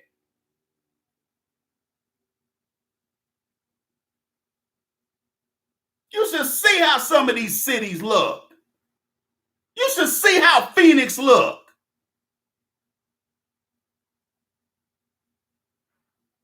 And they got a brand new baseball stadium and a brand new hockey stadium and a brand new baseball stadium. A football and baseball stadium. They ain't right next to each other, though. The football stadium is in Glendale, which is like 5 miles down the road. And then you got the hockey stadium's right across the street where the Coyotes play. But Chase Bank Stadium is downtown, near downtown. And where the Phoenix Suns play. You got all them sports teams, and the city, most of the city look like dog shit.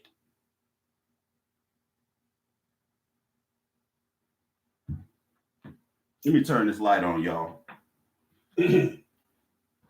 See, we got to get real, man. We have to call a spade a spade.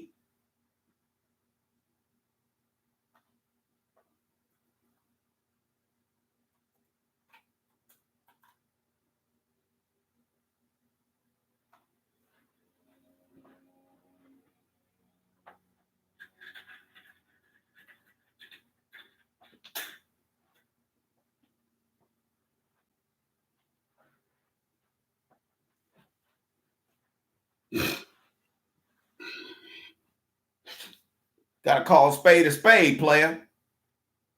We got to get off the bullshit. It's late in the day for the bullshit, black folk.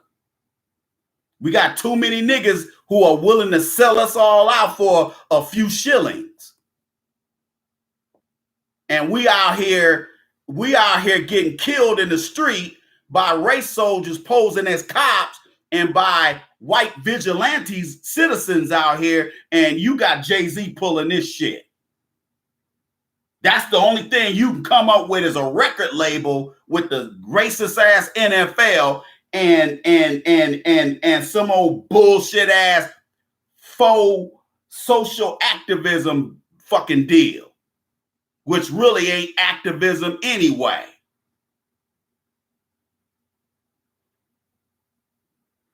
Talking about criminal justice reform.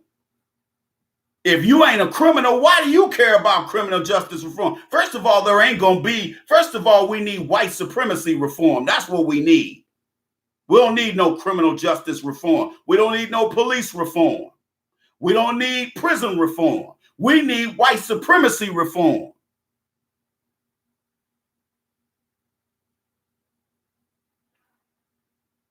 We got too many black folks out here who are starving and hungry. We got too many young black men and women out here who need jobs, and this nigga pulls this shit. Unemployment amongst black teenagers 14 to 18 is somewhere in the 40s, 50s. Meanwhile, unemployment for Caucasian kids, Asian kids, and Hispanic kids are in the low teens. Know why that is? Because black men ain't creating no opportunities for our children, because too many black men are still thinking like they daddies and they granddaddies, talking about, I'm gonna go out there and work for Mr. So-and-so. So even though you might be the first college graduate in your family, You still got the same mentality that your coon ass daddy got and your coon ass granddaddy got.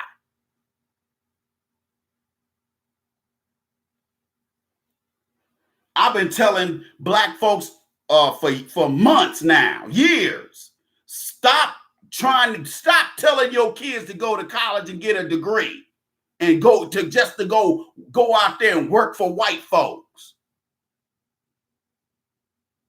That's why we're in the situation that we are in today, is because we are dependent on these people for our daily bread. So when they decide that they want to cut us off, next thing you know, our unemployment goes sky high. Unemployment amongst black men is somewhere in the mid-60s. And this nigga's pulling this shit. Student loan debt is the worst amongst black women. But this nigga's pulling this shit. Unemployment amongst black women is between 30 and 40%. But this nigga's pulling this shit. Now y'all see where I'm going with this? Donate. Look, let me explain something to you. The NFL donating $14 million a year ain't shit. $14 million to a nonprofit owned by an NFL player so he can put on a symposium for underprivileged children. How is that helping us? Huh? How is that helping all of us? Exactly, B2 Great B. Look good and still lose. Exactly. That's black people right there. You got your Manolos on. You got your $1,500 Manolos on, nigga. Look at these bitches. Look at my red bottoms. You look good, but you still losing. Meanwhile, somebody like Bill Gates is worth $90 billion and he never wears more than $200 worth of clothes at the same time. You, on the other hand, got a $200 pair of earrings on. You got a $200 pair. You got a $200 belt on. You got a $200 pair of sneakers on. And you living in the attic in your grandmama house sleeping on a racing car bed. That's black folks for you. Look good and lose. Meanwhile, white folks are like this. We'll look bad and win. You should see these Midwestern Caucasians that I live around. They will go get some $10 501 Levi's jeans and put them on. Okay? Now, I do see, now, I ain't saying that some of these white folks don't go out, they're going out here doing the same thing that black people do. Some of them do. They go out here driving a Lexus, SUV. The woman's got all her Louis Vuitton this and Louis Vuitton that, Yves Saint Laurent this. But still, they got the income to pay for that shit. You out here buying that shit and you don't own anything. That's all you got is a house full of junk.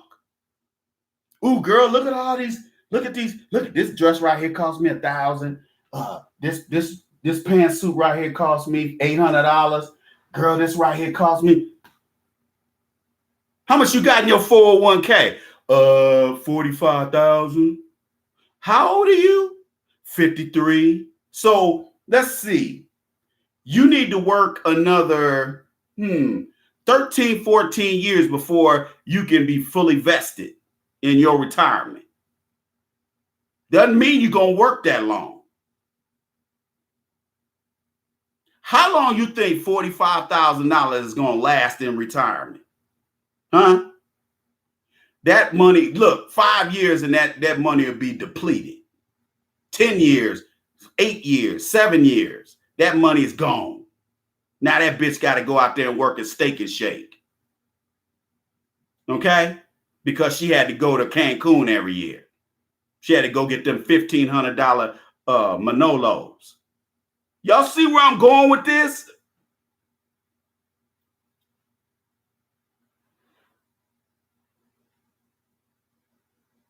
Let me talk about Trump real quick, because this is something that really pissed me off that Trump did. Trump's dumbass gonna sit up here. This show you how stupid he is, or how stupid his advisors are, because he can be stupid. If you got a PhD in economics, you're supposed to be smarter than that. This stupid motherfucker gonna sit up here and cut corporate tax rate and the individual tax rate for individuals who are upper middle class and above. Now this fool is sitting here bitching and moaning about the economy coming to a halt. What do you expect? You're not putting the money in the right people's hands.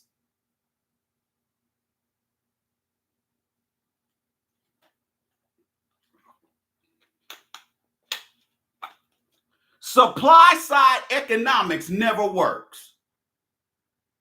Only demand side economic works, because you put the money in the hands of the people who are going to turn around and put that money back into the economy.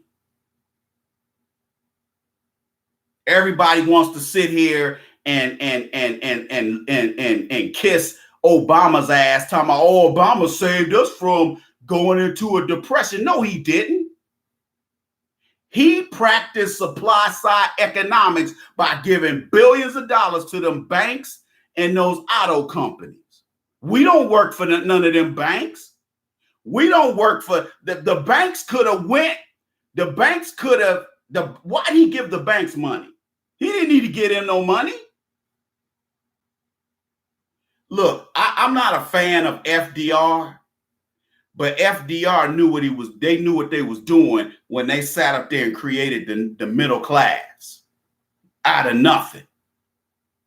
You give the money to the people who need it the most, because they're going to turn around and inject that money into the economy. Therefore, everybody gets the bag. You see how that works?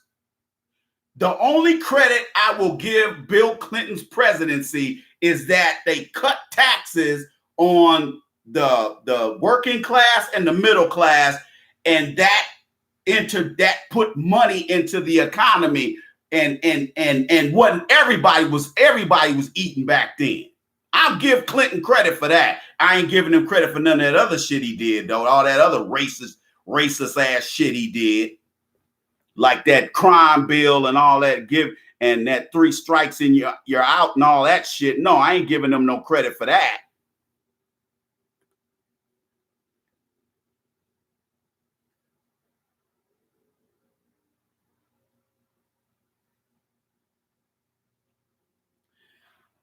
Let me explain this to this dude that's in my chat room. You ask a valid question. Let me read what you said. I agree again. And Jay-Z has donated to black people before. But what does Jay-Z owe to the entire black race? First of all, ain't the whole black race, fool. Secondly, you don't get it. I guarantee you grew up in a home with nothing but your mama. That's why you don't understand that. We're not saying Jay-Z has to put money in the pockets of all black folks. That's your ignorance talking. What I'm saying is the good of the black race. You can't affect everybody, but you can affect most people.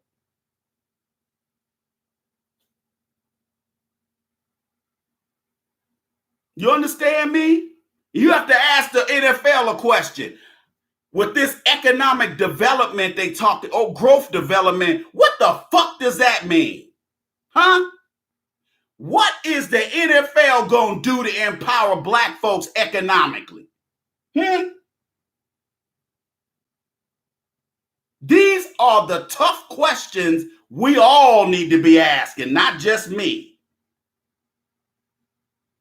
Because you can say the same thing. You can say, hey, Ice, why do you care about all the rest of these black folks? They ain't your family. And my response to you is, no, they ain't my family. But we got this in common. And if you don't think along these lines, you ain't nothing but a selfish piece of shit. And you are less than human. And let me tell you why you less than human. You got animal species out here that got more leadership and more guidance than black men and women do. Okay? They see, it's about survival. You cannot survive on black genes alone. You need money. You need economics. In order to empower the next generation of black men and women, we have to take whatever money we got and create economic incubators within black neighborhoods so that these young brothers and sisters, instead of going to college and going out here working for Procter and Gamble, you can come down here to the hood and work with other black men and women who are trying to empower their people. You can still make a salary. You can still make a shitload of money, but at the same time, you're being socially responsible. You are not being socially responsible when you go in there and get the bag for yourself and say, fuck the rest of us. The reason why I don't think a lot of y'all understand that is because you come from these single female headed households where your mama ain't shit, your grandmama ain't shit, all your aunties ain't shit, and now you ain't shit. So I don't expect you to understand.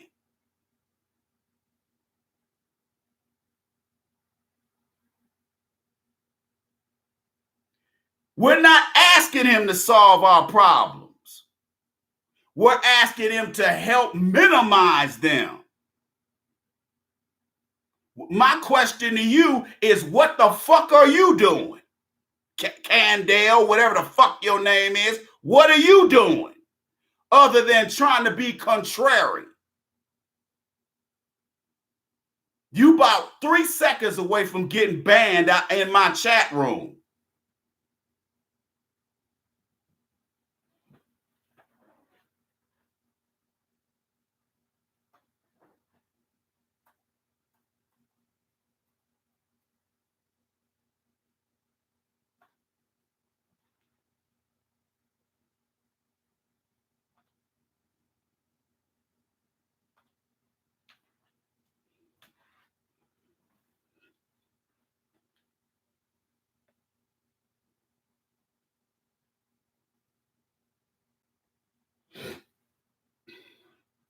I can't solve all black people's problems. Hell, I can't solve all my listeners' problems.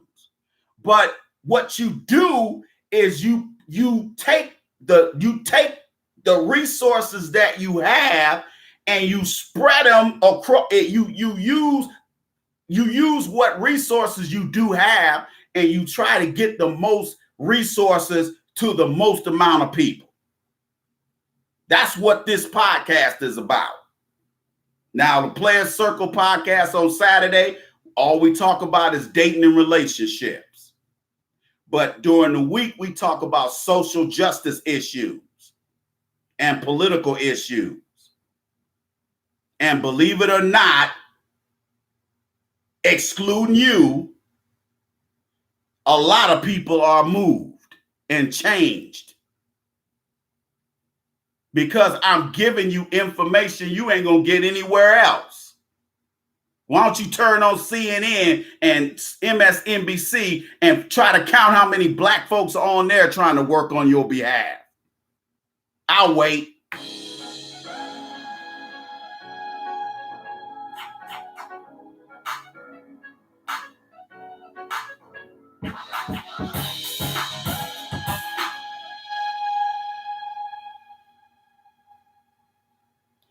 Roger Goodell may not feel as a Caucasian male that he has any responsibility to his people. Why? Because there's enough white males who are handling business where he doesn't have to do that. That's not the case with us. The reason why we put so much pressure on Michael Jordan and Oprah and Jay-Z's and Beyonce's, the reason why we put so much pressure on them is because there's no buffer in between us and them. How many black men do you know, and I'm talking to Facebook too, how many black men do you know who ain't an entertainer, minister, drug dealer, or some other kind of criminal, or some no good do nothing politician, excluding all of those people? How many black men do you know who put time and resource? I ain't talking about $50. I'm talking about thousands of dollars. How many black men do you know put the time and the effort and the money back in the black neighborhood? I'll wait.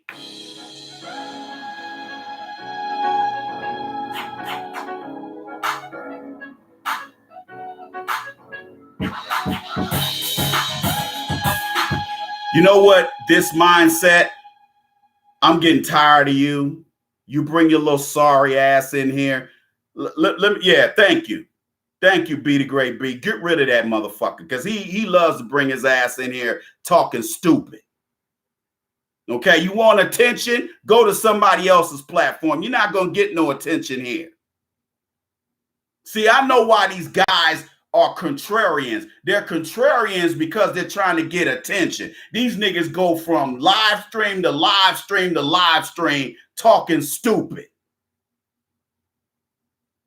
And still, this guy has not made an objective point yet. All he keeps saying is the same thing. I don't think Jay-Z should try to do anything for everybody. I just explained what he's doing, what he should be doing. Niggas is just clout chasing.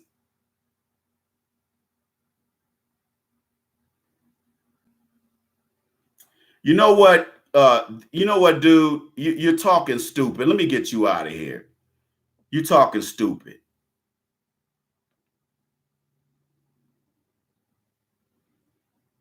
Okay? We don't need no more selfish, clown ass black folks. We don't need any more of you.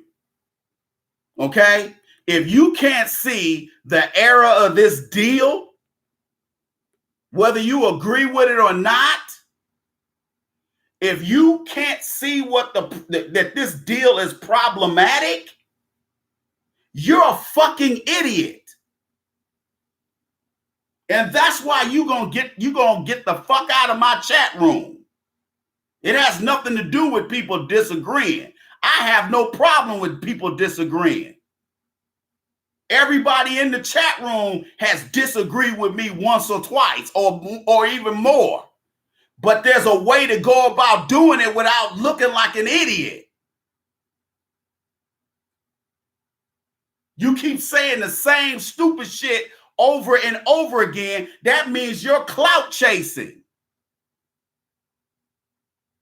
You're not trying to make a point. See, black women, these are the kind of black men you got to choose from. To a certain degree, black women, I can understand you going out getting a man of another race. Look what the kind of black men you got to choose from. Look at these bitch ass niggas. Men don't sit around being contrarians. That's what women do. Men might say, hey, brother, I disagree. Okay, why do you disagree then? I disagree because of A, B, and C. That's what men do. Men don't sit up there and keep saying the same fucking thing over and over again. That's what women do. Fuck out of here. You don't know how a man's supposed to think because you ain't a man. So black women, I understand why a lot of times you look at black men like this and you go, damn, this is all I got to choose from. Oh, weak ass, bitch made black men.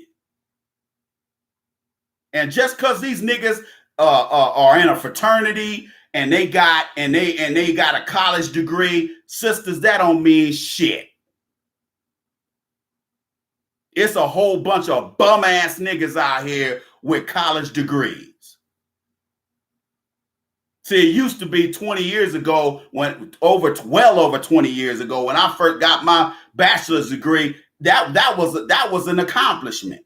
Today, not so much.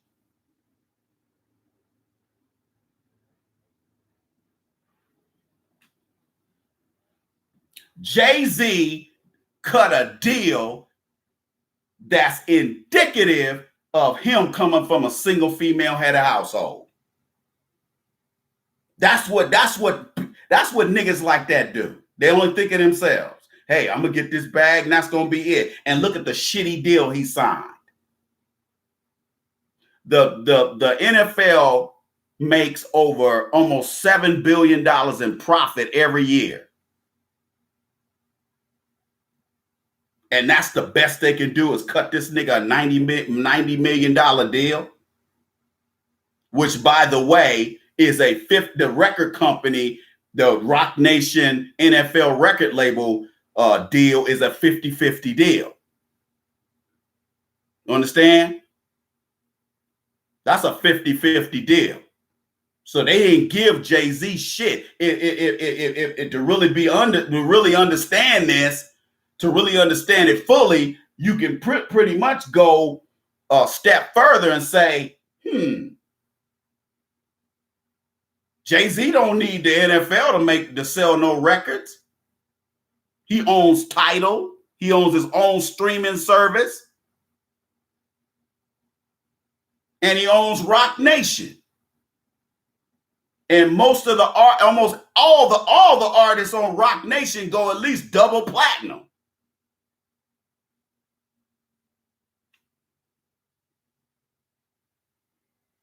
So this shit some of you niggas are talking, I ain't trying to hear it, nigga. We have to do better than what Jay-Z did.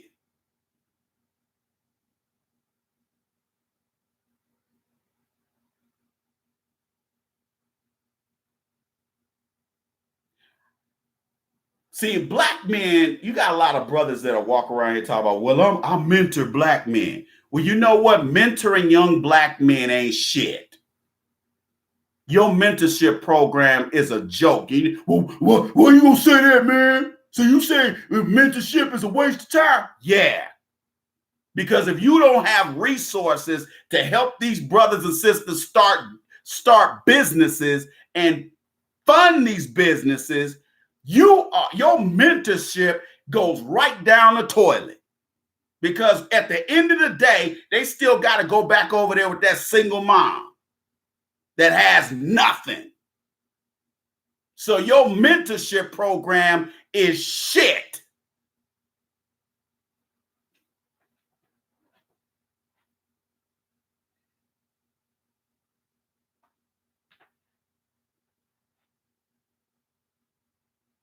Black people kill me with that mentorship shit. When I went to the Alpha Phi Alpha convention last month, I see all these fat ass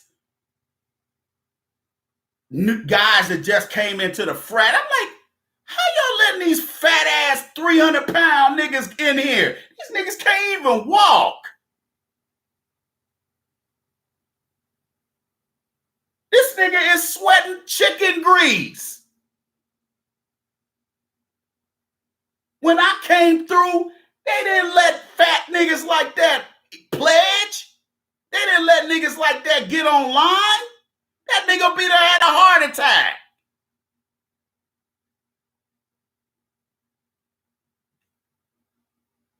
And I talked to some of the bros, man. They like all they talking all that mentorship shit. Hey man, in Atlanta, back in the ATL where I live, we got this mentorship program. And then what I do? I say to them, so how many businesses have you? How many business incubators have you guys funded with your chapter? Hey, man, I got to go over here and get some more iced tea. Yeah, nigga, that's what I thought. Because that's what counts. Don't nobody want to hear about your mentorship program. Your mentorship program has no money behind it.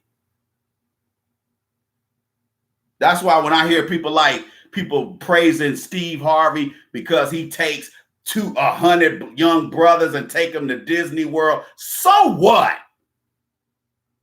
So what?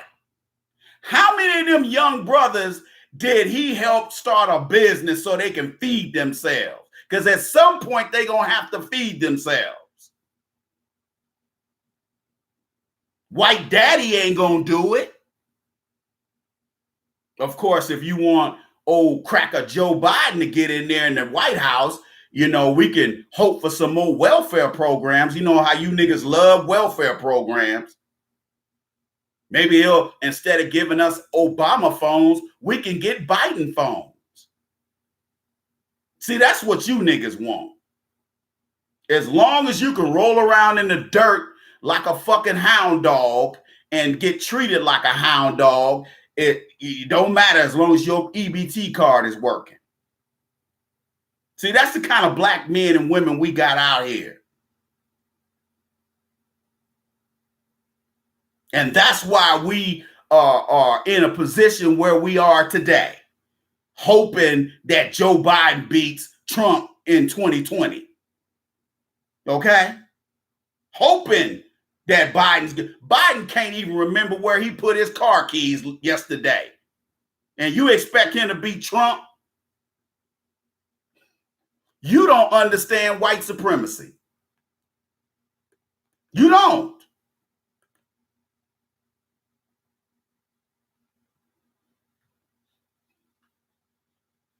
The NFL needs Jay-Z because of their image problem.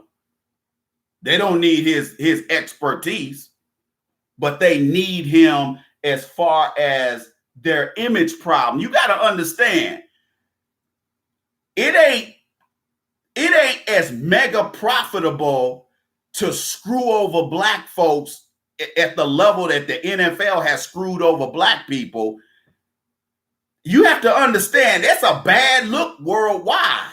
See, because you don't leave the west side of Chicago ever. You think the whole world revolves around the south and west sides of Chicago. Because that's your world. That's your little ass world. You never leave West Detroit. So you think the whole world revolves around West Detroit. But worldwide, America be making itself look bad with the moves they make. And what the NFL is doing is trying to freshen up their image from smelling like dog shit.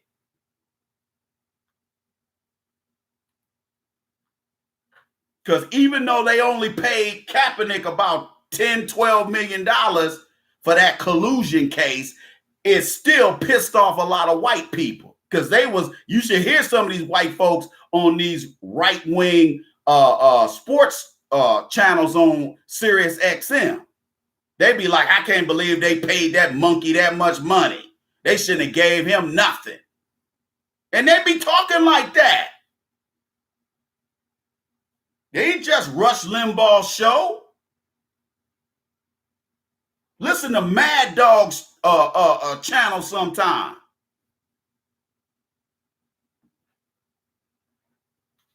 Hear some of them good old boys calling in. They don't want, let me tell you something. If it was left up to Caucasians, these black men wouldn't make shit playing pro sports like they did back in the 60s. They wouldn't make a goddamn thing. And you damn sure ain't gonna fight to help make sure they get paid something. Because a lot of you niggas sit around hating on these athletes. I'm like, hey man, if LeBron could get 30 million a fucking season, get it. You ain't taking no money out of my bank account doing it. Get your money, dog. Hell, if one of you niggas sign a deal like that, I'll be like, hey man, more power to you, bro. Get your paper.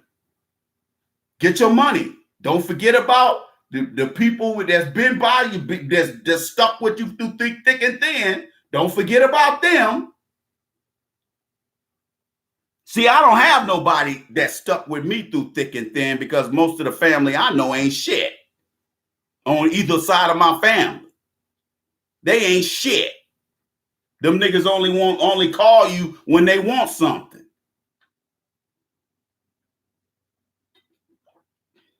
So I ain't got no acceptance speech for them niggas. Fuck them niggas.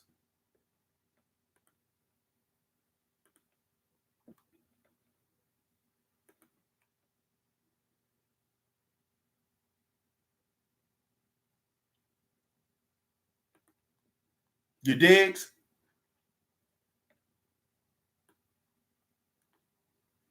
Hey guys, let's you can hit us on the Cash App.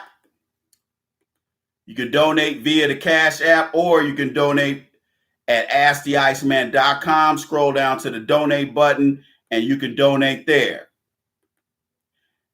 If you want to be in the know, ladies and gentlemen, follow me on Twitter. My Twitter handle is @TheIcemanShow. And on Instagram, same thing, @TheIcemanShow. Make sure you follow me on Twitter and Instagram, because sometimes I post content on there that I don't post on Facebook or YouTube. So make sure you follow me on Twitter and Instagram @TheIcemanShow. That's my handle on there. You digs? But we have all these selfish black folks because of that last couple of generations of black men who all they wanted was a job from Uncle Charlie. Okay? If you talk to my dad's generation, they'll tell you the most important thing was getting that job up in the plant, getting that job at GM, getting that job at Western Wheel, getting that job at the Dolly Madison factory. That was the thing. But when my generation came along, we didn't want to work in no goddamn factory.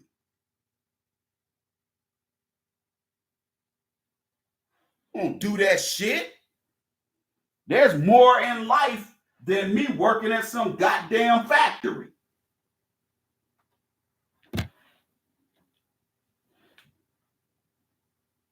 So you have to say to yourself, is that all that my dad's generation and your grandfather's generation, is that all they wanted? Yes. They didn't want to be responsible.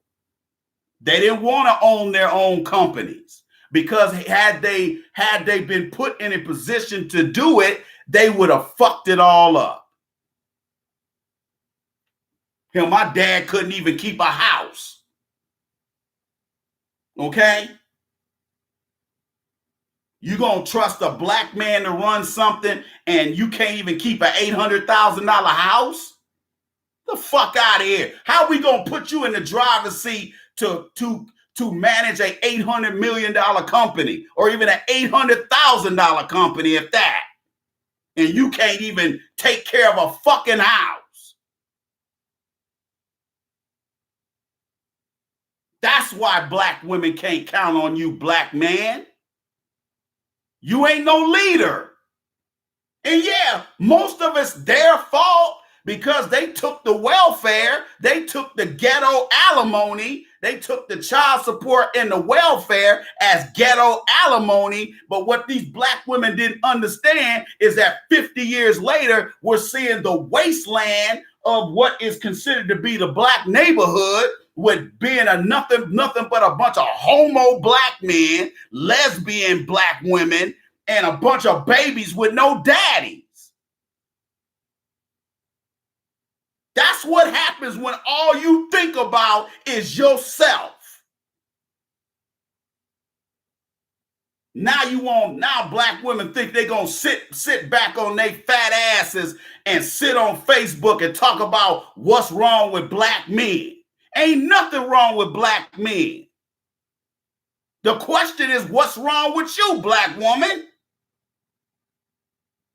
How come you are disloyal and disrespectful?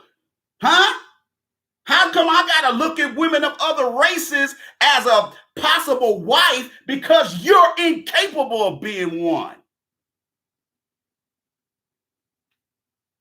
Fuck out of here. See, I can talk about black men because I am one.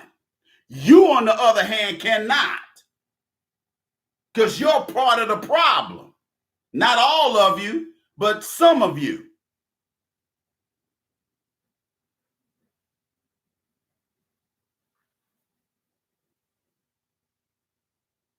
That's why this deal that Jay-Z signed was garbage. Because long term is fucked up. See, you have to understand something. Most of these little raggedy little niggas you see in the chat room that's trying to be contrarians and all that, these are little bitch niggas who really got a vagina. That's the first thing. Secondly, these niggas don't think long term like you and I do. They don't think long term. They only think as long as 24 hours, if that. These are the. Let me show you how weak and lame a lot of these young black men are. These young black men know more about some stupid beef with Cardi B and somebody. Here you got a man following what Cardi B does. What man has enough time to follow some little nasty little stank hoe and know every line of her fucking music? And you're supposed to be a man. See, I understand how silly and stupid women are.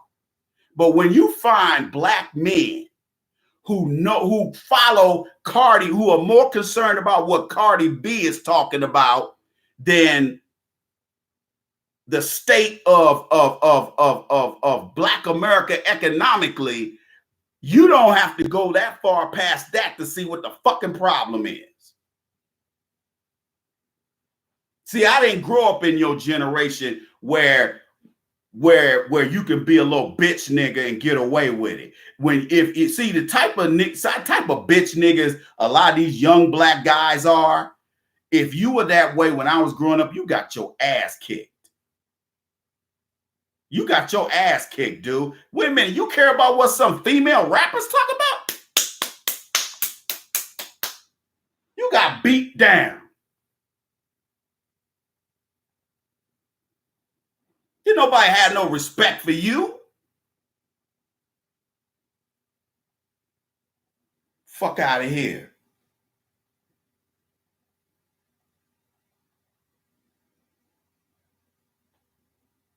The reason why let me tell you something. My dad's generation left all of us ass out. Think about this for a second, black men. Think about where we'll be in another 20, 30 years with these little homofied, fruity ass niggas and black women running shit. Think about look at where we are today, and then think 20 years down the road where black people are gonna be. And I guarantee if you're thinking like I'm thinking, we're gonna be damn near extinct. You're correct. You're correct. Because if you're not securing the bag for most of us, and you live in a capitalistic society, how the fuck you gonna live, dude? Because working for Hunky McGee and Miss Ofe ain't working today. You see how high unemployment is with black men and then black women and then black children, black teenagers.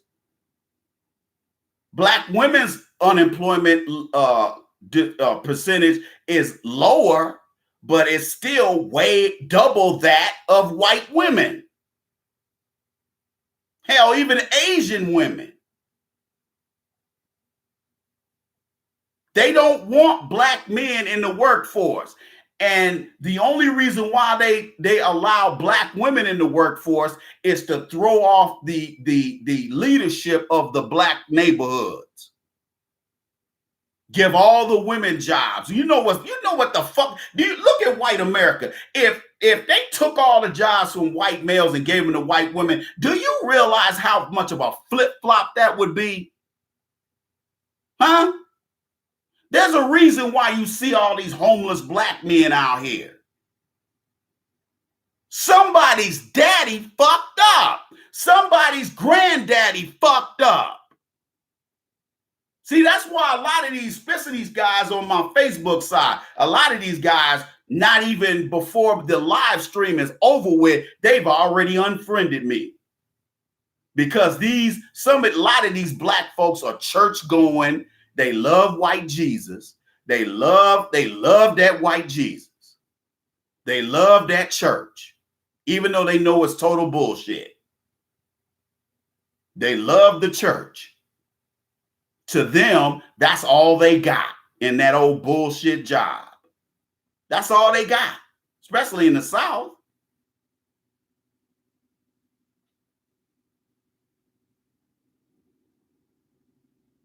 So while they're going to church and worshiping a white Jesus, the black neighborhoods are getting depleted more and more.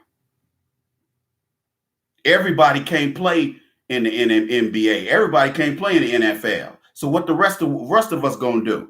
Huh? What the rest of us gonna do?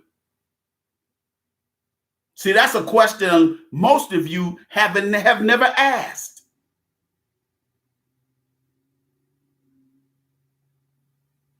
See, on the Iceman Show podcast, we ask the tough questions because the tough questions are the questions we have to ask.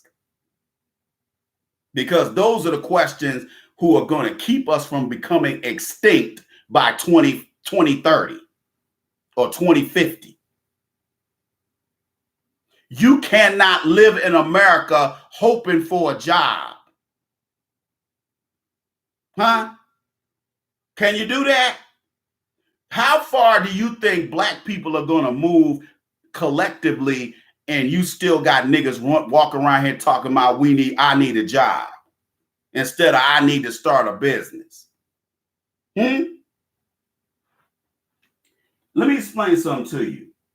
Most of what it takes to be a business owner, you already have the intelligence to do it. The problem is you don't have the confidence. That's why a lot of you guys turn to coping mechanisms like hating.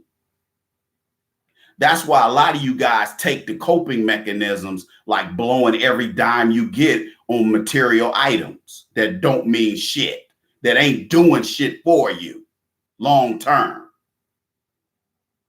It might make you the toast of the town in your little bullshit broke ass nigga group, But outside your broke ass girlfriends and your broke ass partners, you ain't shit.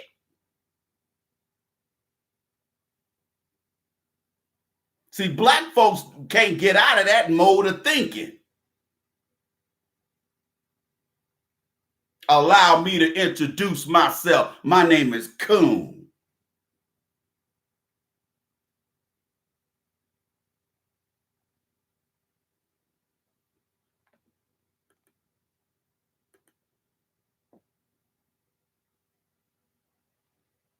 Jay-Z sat up here and did a ghetto nigga move, trying to pass this off as a boss move.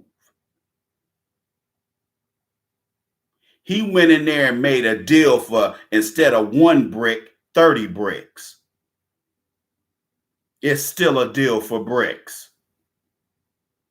Instead of going in there to get the whole block, he went in there and got 30 bricks. Y'all see where I'm going with this? Where my street niggas at? Where my street niggas at? I look at the show Snowfall on FX, and they got this British brother who's playing the lead role in the show. Excellent show, by the way. The late great John Singleton, the Nuke brother, is executive producer of the show. And there's a scene in last week's or maybe the week before that episode where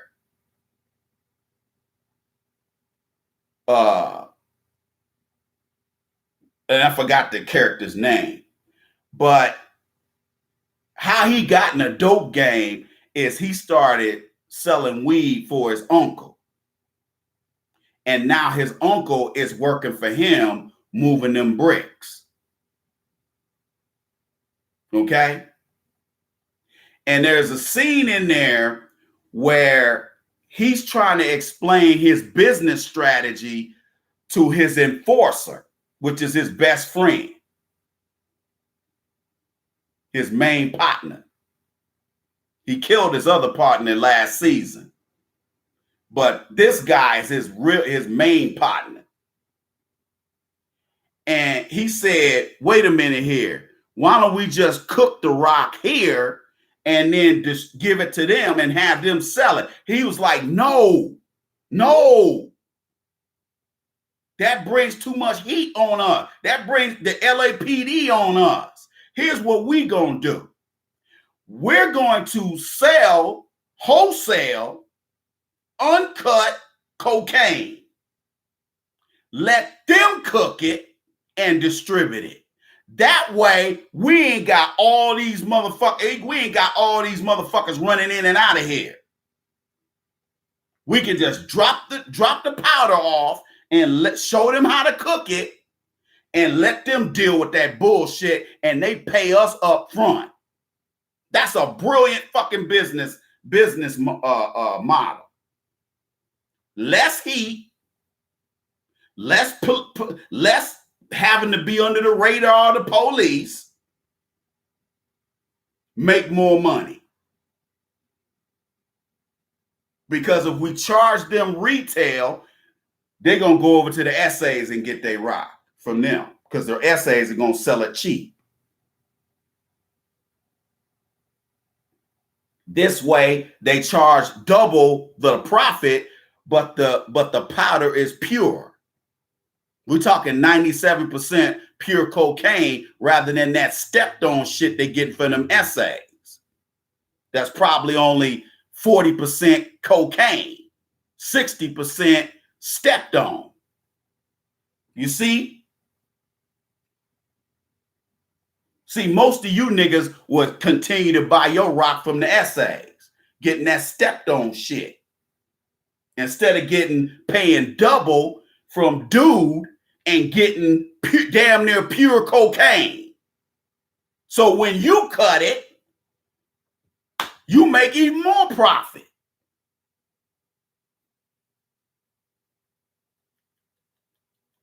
That's a boss move. That's boss business. That is not boss business. That's nigga shit, what Jay-Z did. There's a difference. See, most of y'all, because you ain't got $5 in the bank, you think that's a boss move. Because there's millions involved. All he did was do a high-level drug deal. That's all he did. For a few bricks. He gave away the store just to sell one piece of candy. That's not good business. The store should always remain. It's the candy you sell, not the store. The problem with you niggas is in your sick ass, twisted, single mom thinking mind, you think that selling the store is a business move. And then 10 years down the road, you ain't got a store or a piece of candy to sell. See, the way I think is I'm going to sell you a half a piece of candy. And I'm definitely going to keep the store. That's why when non-black women date black men, this is why a lot of non-black women fuck with black men. Most of the time, these women don't even give these niggas no pussy. These niggas just get pussy juice smeared on under their nose. They don't even get that pussy. They don't even get that far. That's why all these bitches want to do online dating, because they know if they have to meet your ass in person at the bar or at the club, you 9 times out of 10, you ain't gonna go for that free date shit. They know that. Plus, they are less likely to get away with that shit doing it that way. That's why all these raggedy ass bitches out here start do online dating even though they unsuccessful at it. Because sooner or later they're going to meet a black simp or a black trick who's stupid enough to take this bitch to $100 dinner. Some old broke ass single mom that work at a doctor's office making $13 an hour. You up here whining and dining that broke bitch. I'm used to nice shit. And you're like, yeah, you are. And then you sitting up there, keep pouring that wine, thinking you're going to get that pussy. And then the bitch be like, well, I need to get home to my kids. My babysitter, she got to go at 8:30. Your ass looking stupid as a motherfucker. That's why they love dating black men. Because black men are willing to sell the store just to sell a piece of candy. You willing to give away the store just to sell it. Matter of fact, you even give away the piece of candy. That's how stupid a lot of you niggas are.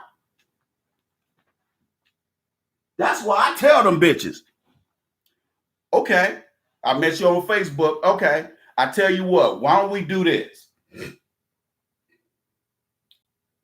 You show up, you buy your own dinner. You buy your own drink. That way I don't owe you anything and you don't owe me anything. See, this way you don't even get a free piece of candy, let alone a free store. Okay?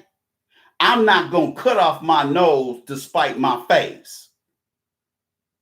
See, that's why today dating is garbage, because these women are fucked up. Not just for young men, for older men too.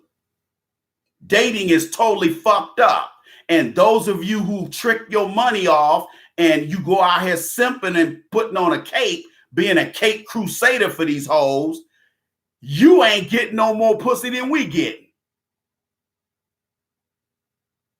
Because you getting played for a fool almost every time. Because 80% of people meet today online, whether it's social media or dating apps or garbage dating websites like Match.com and POF.com. I've had women tell me one year, oh, I would never go on that site. And then 6 years later, he see their ass on there. Because the older you get, the harder it is to meet men. That's just the way it is.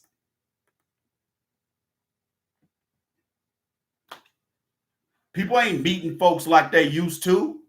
Then you got all this Me Too shit popping off. You got these white women out here fucking up the game for everybody because they want to try to, fuck over a group of men over here or over there, but we really want to just fuck over black men. It don't look like it, but who's sitting in prison right now? Huh? How many white men who have actually raped women are sitting in prison compared to the black men sitting in prison?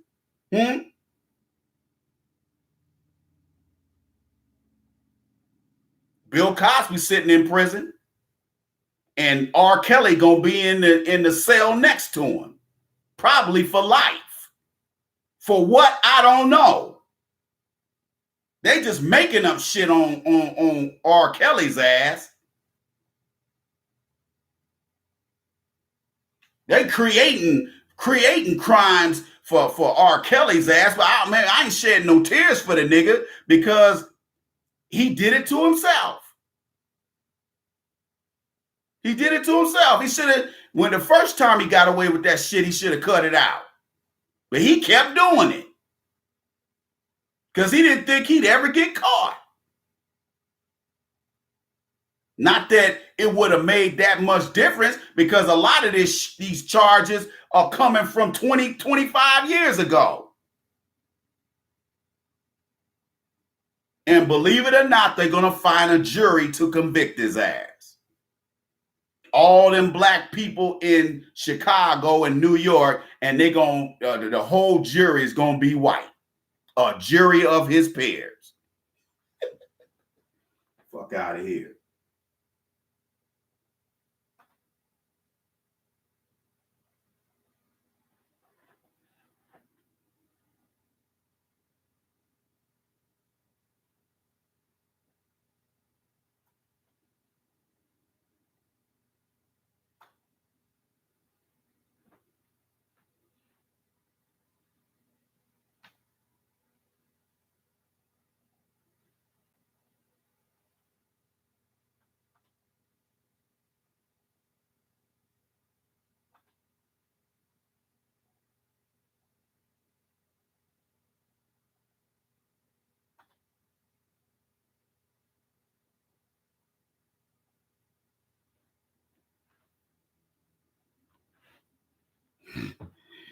You digs?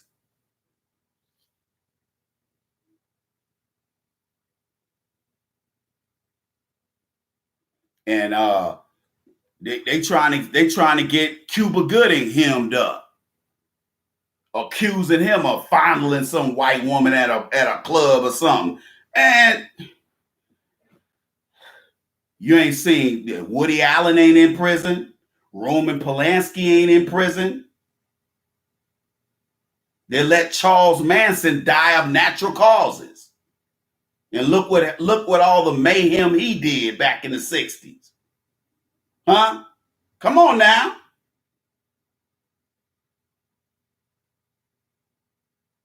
Woody Allen growing tomatoes in your garden, and Woody Allen's growing Asian pussy in his house. And he ain't going nowhere near no prison. Hell, he married one of his daughters. Kind of sick ass shit is that? Yeah, Ben Roethlisberger was raping bitches. Fuck out of here. I ain't got no love for them motherfuckers, man.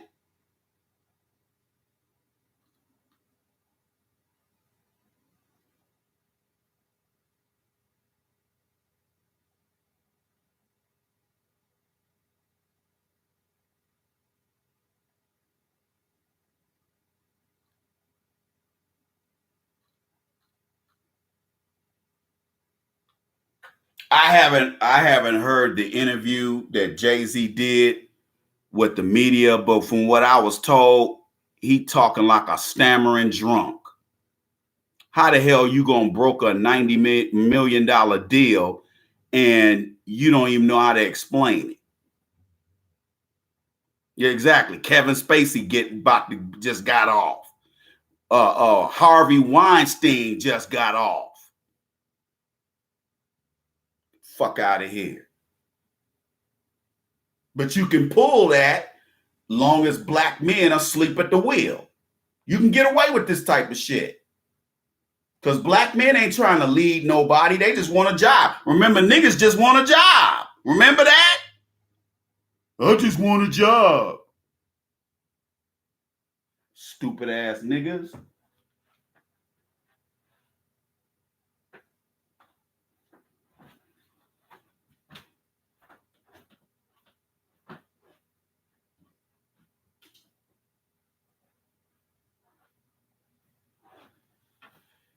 If you only care about you, that's okay.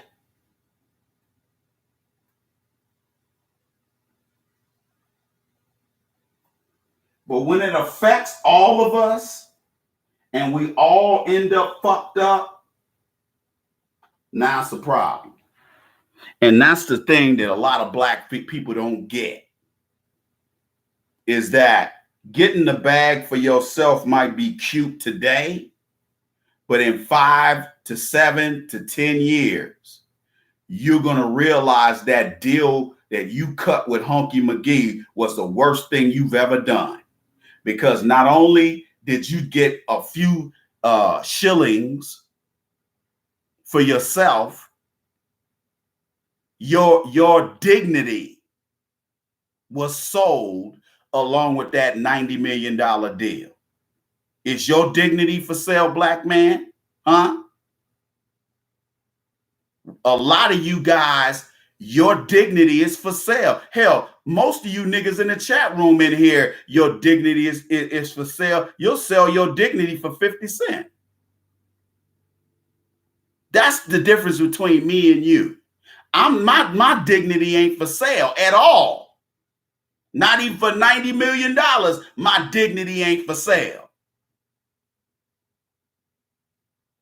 On the other hand, you think like a single mom. So anytime you don't have a problem bending over, showing your ass crack and offering your ass crack for a few dollars because you think like a single hoe.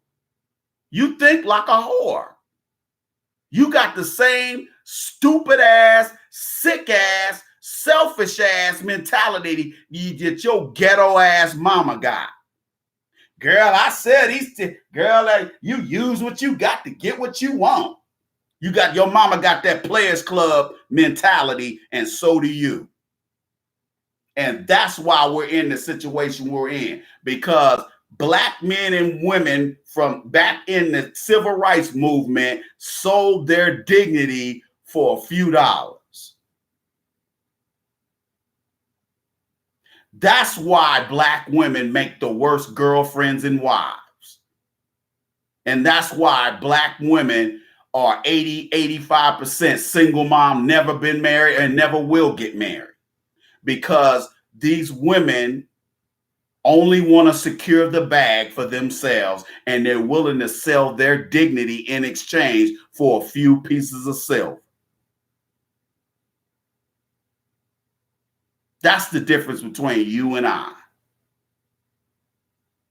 Okay? I'm not saying Caucasian women make better wives, because they don't. I know. I've dated too many of them. They're worse than black women in certain cases. Now, they may give you the ass on the regular. You'll get dome on the couch, but the bitch can't cook. The bitch, she gonna spend your money just like that black woman does. She gonna fuck your money up just like that black woman's gonna do. And when all the money is gone, that bitch is gonna be in the wind, just like that black woman. Don't think you'll get a black or a white woman to hang around when there's no chips coming in.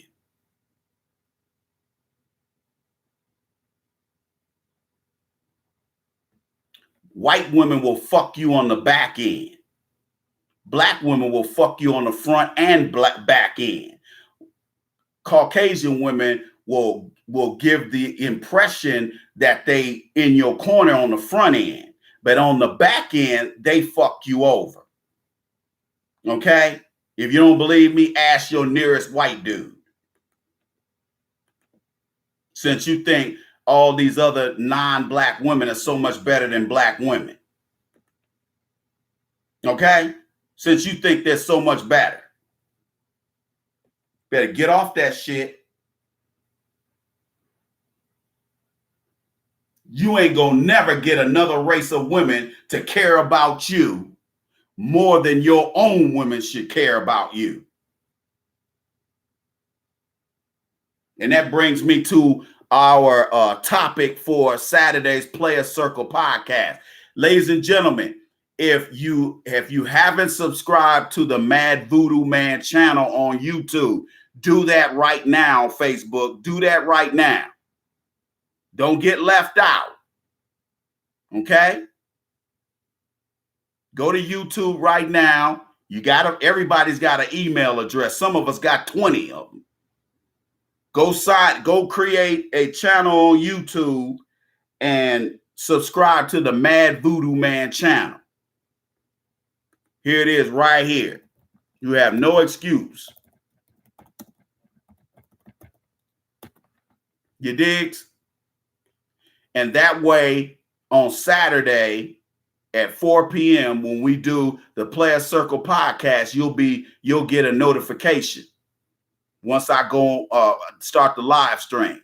You digs? Also, follow me on Twitter and Instagram at The Iceman Show. Same handle for both platforms. Okay? The topic for Saturday's broadcast for the Player Circle podcast is American Women, Ghosts of Dick Past. Ghosts of Dick's Past. Yeah, we gonna get ignorant on Saturday. Basically, what we're gonna talk about is all the spare dick that all these women got in their phones, all these ex-husbands, all these ex-boyfriends, all these friends with benefits, all the niggas they just call when they want a free dinner or they want to see a Madea movie. This is this crowd. Okay? Ghosts of Dick's Past. So make sure you in the place to be so you can get with the Iceman so we can get our laugh on and have a good time. Now, my format for the Player Circle podcast is mainly just straight up comedy. Okay? But we do discuss some business. Okay? Oh, we discuss business. Let me write that. Let me put this in here.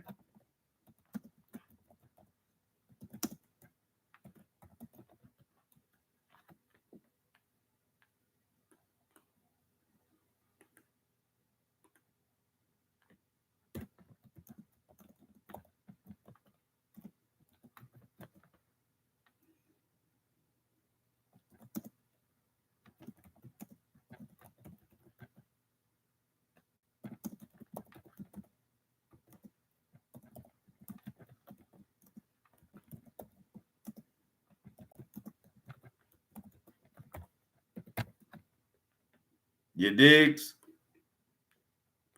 That's how we get down. That's how Sweet Daddy like it. That's our topic for Saturday. Man of War 347. Have you are you subscribed to my channel? Because sometimes when you subscribe, you gotta subscribe, but you also gotta hit that bell. Okay? You digs?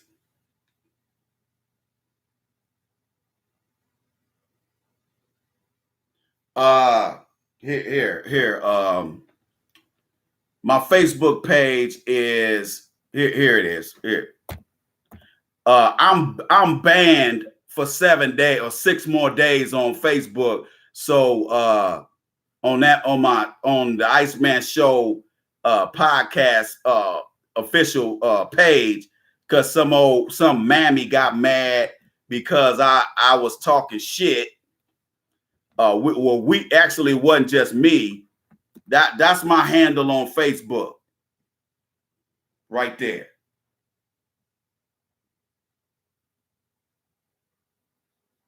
All right.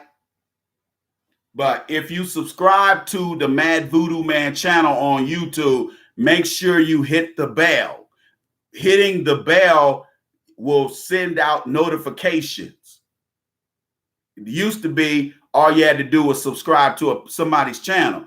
That ain't good enough. The YouTube is finding all kind of ways to be full of shit. Okay? So that's how you can that's my Facebook page. It ought to pop up with I'm standing there hugged up with this Brazilian chick. If you don't see that picture on there, that ain't my page. Oh, you know what? YouTube be doing that kind of shit. YouTube does that. I thought it was just some of these other guys. YouTube be doing that shit. They be purging people's subscriber lists. I don't know if it's them doing it, trying to see if somebody is if that's a fake channel. I don't know. They probably do that for that reason. Because, you know, all this shit with these Russians and all that type of shit. I think that might be the issue. Try it again. If it doesn't, follow. Hey, if you can't subscribe to me on Mad Voodoo Man channel on YouTube, follow me on Twitter and Instagram. That way you will know what's going on up to the minute. You will know what's going on. That's why I tell that I'm gonna have to start telling people that, because like I said, I didn't know it was purging subscribers. Oh, okay. Yeah, follow me on Twitter. Follow me on Twitter and Instagram at the Iceman Show. And that way, when I post something on there, you'll get a notification that we on the air. Okay? You tuned in to the Iceman Show podcast. You have been in the house for another episode. Yeah, ladies and gentlemen, we got to talk about the difficult things that plague Black society, but we're gonna get it done. We're gonna build the house one brick at a time. You digs? Now remember, the Players Circle podcast this Saturday, 4 p.m. Central Time. Meet me there. Don't meet me there, beat me there. You digs? Holla at your boy.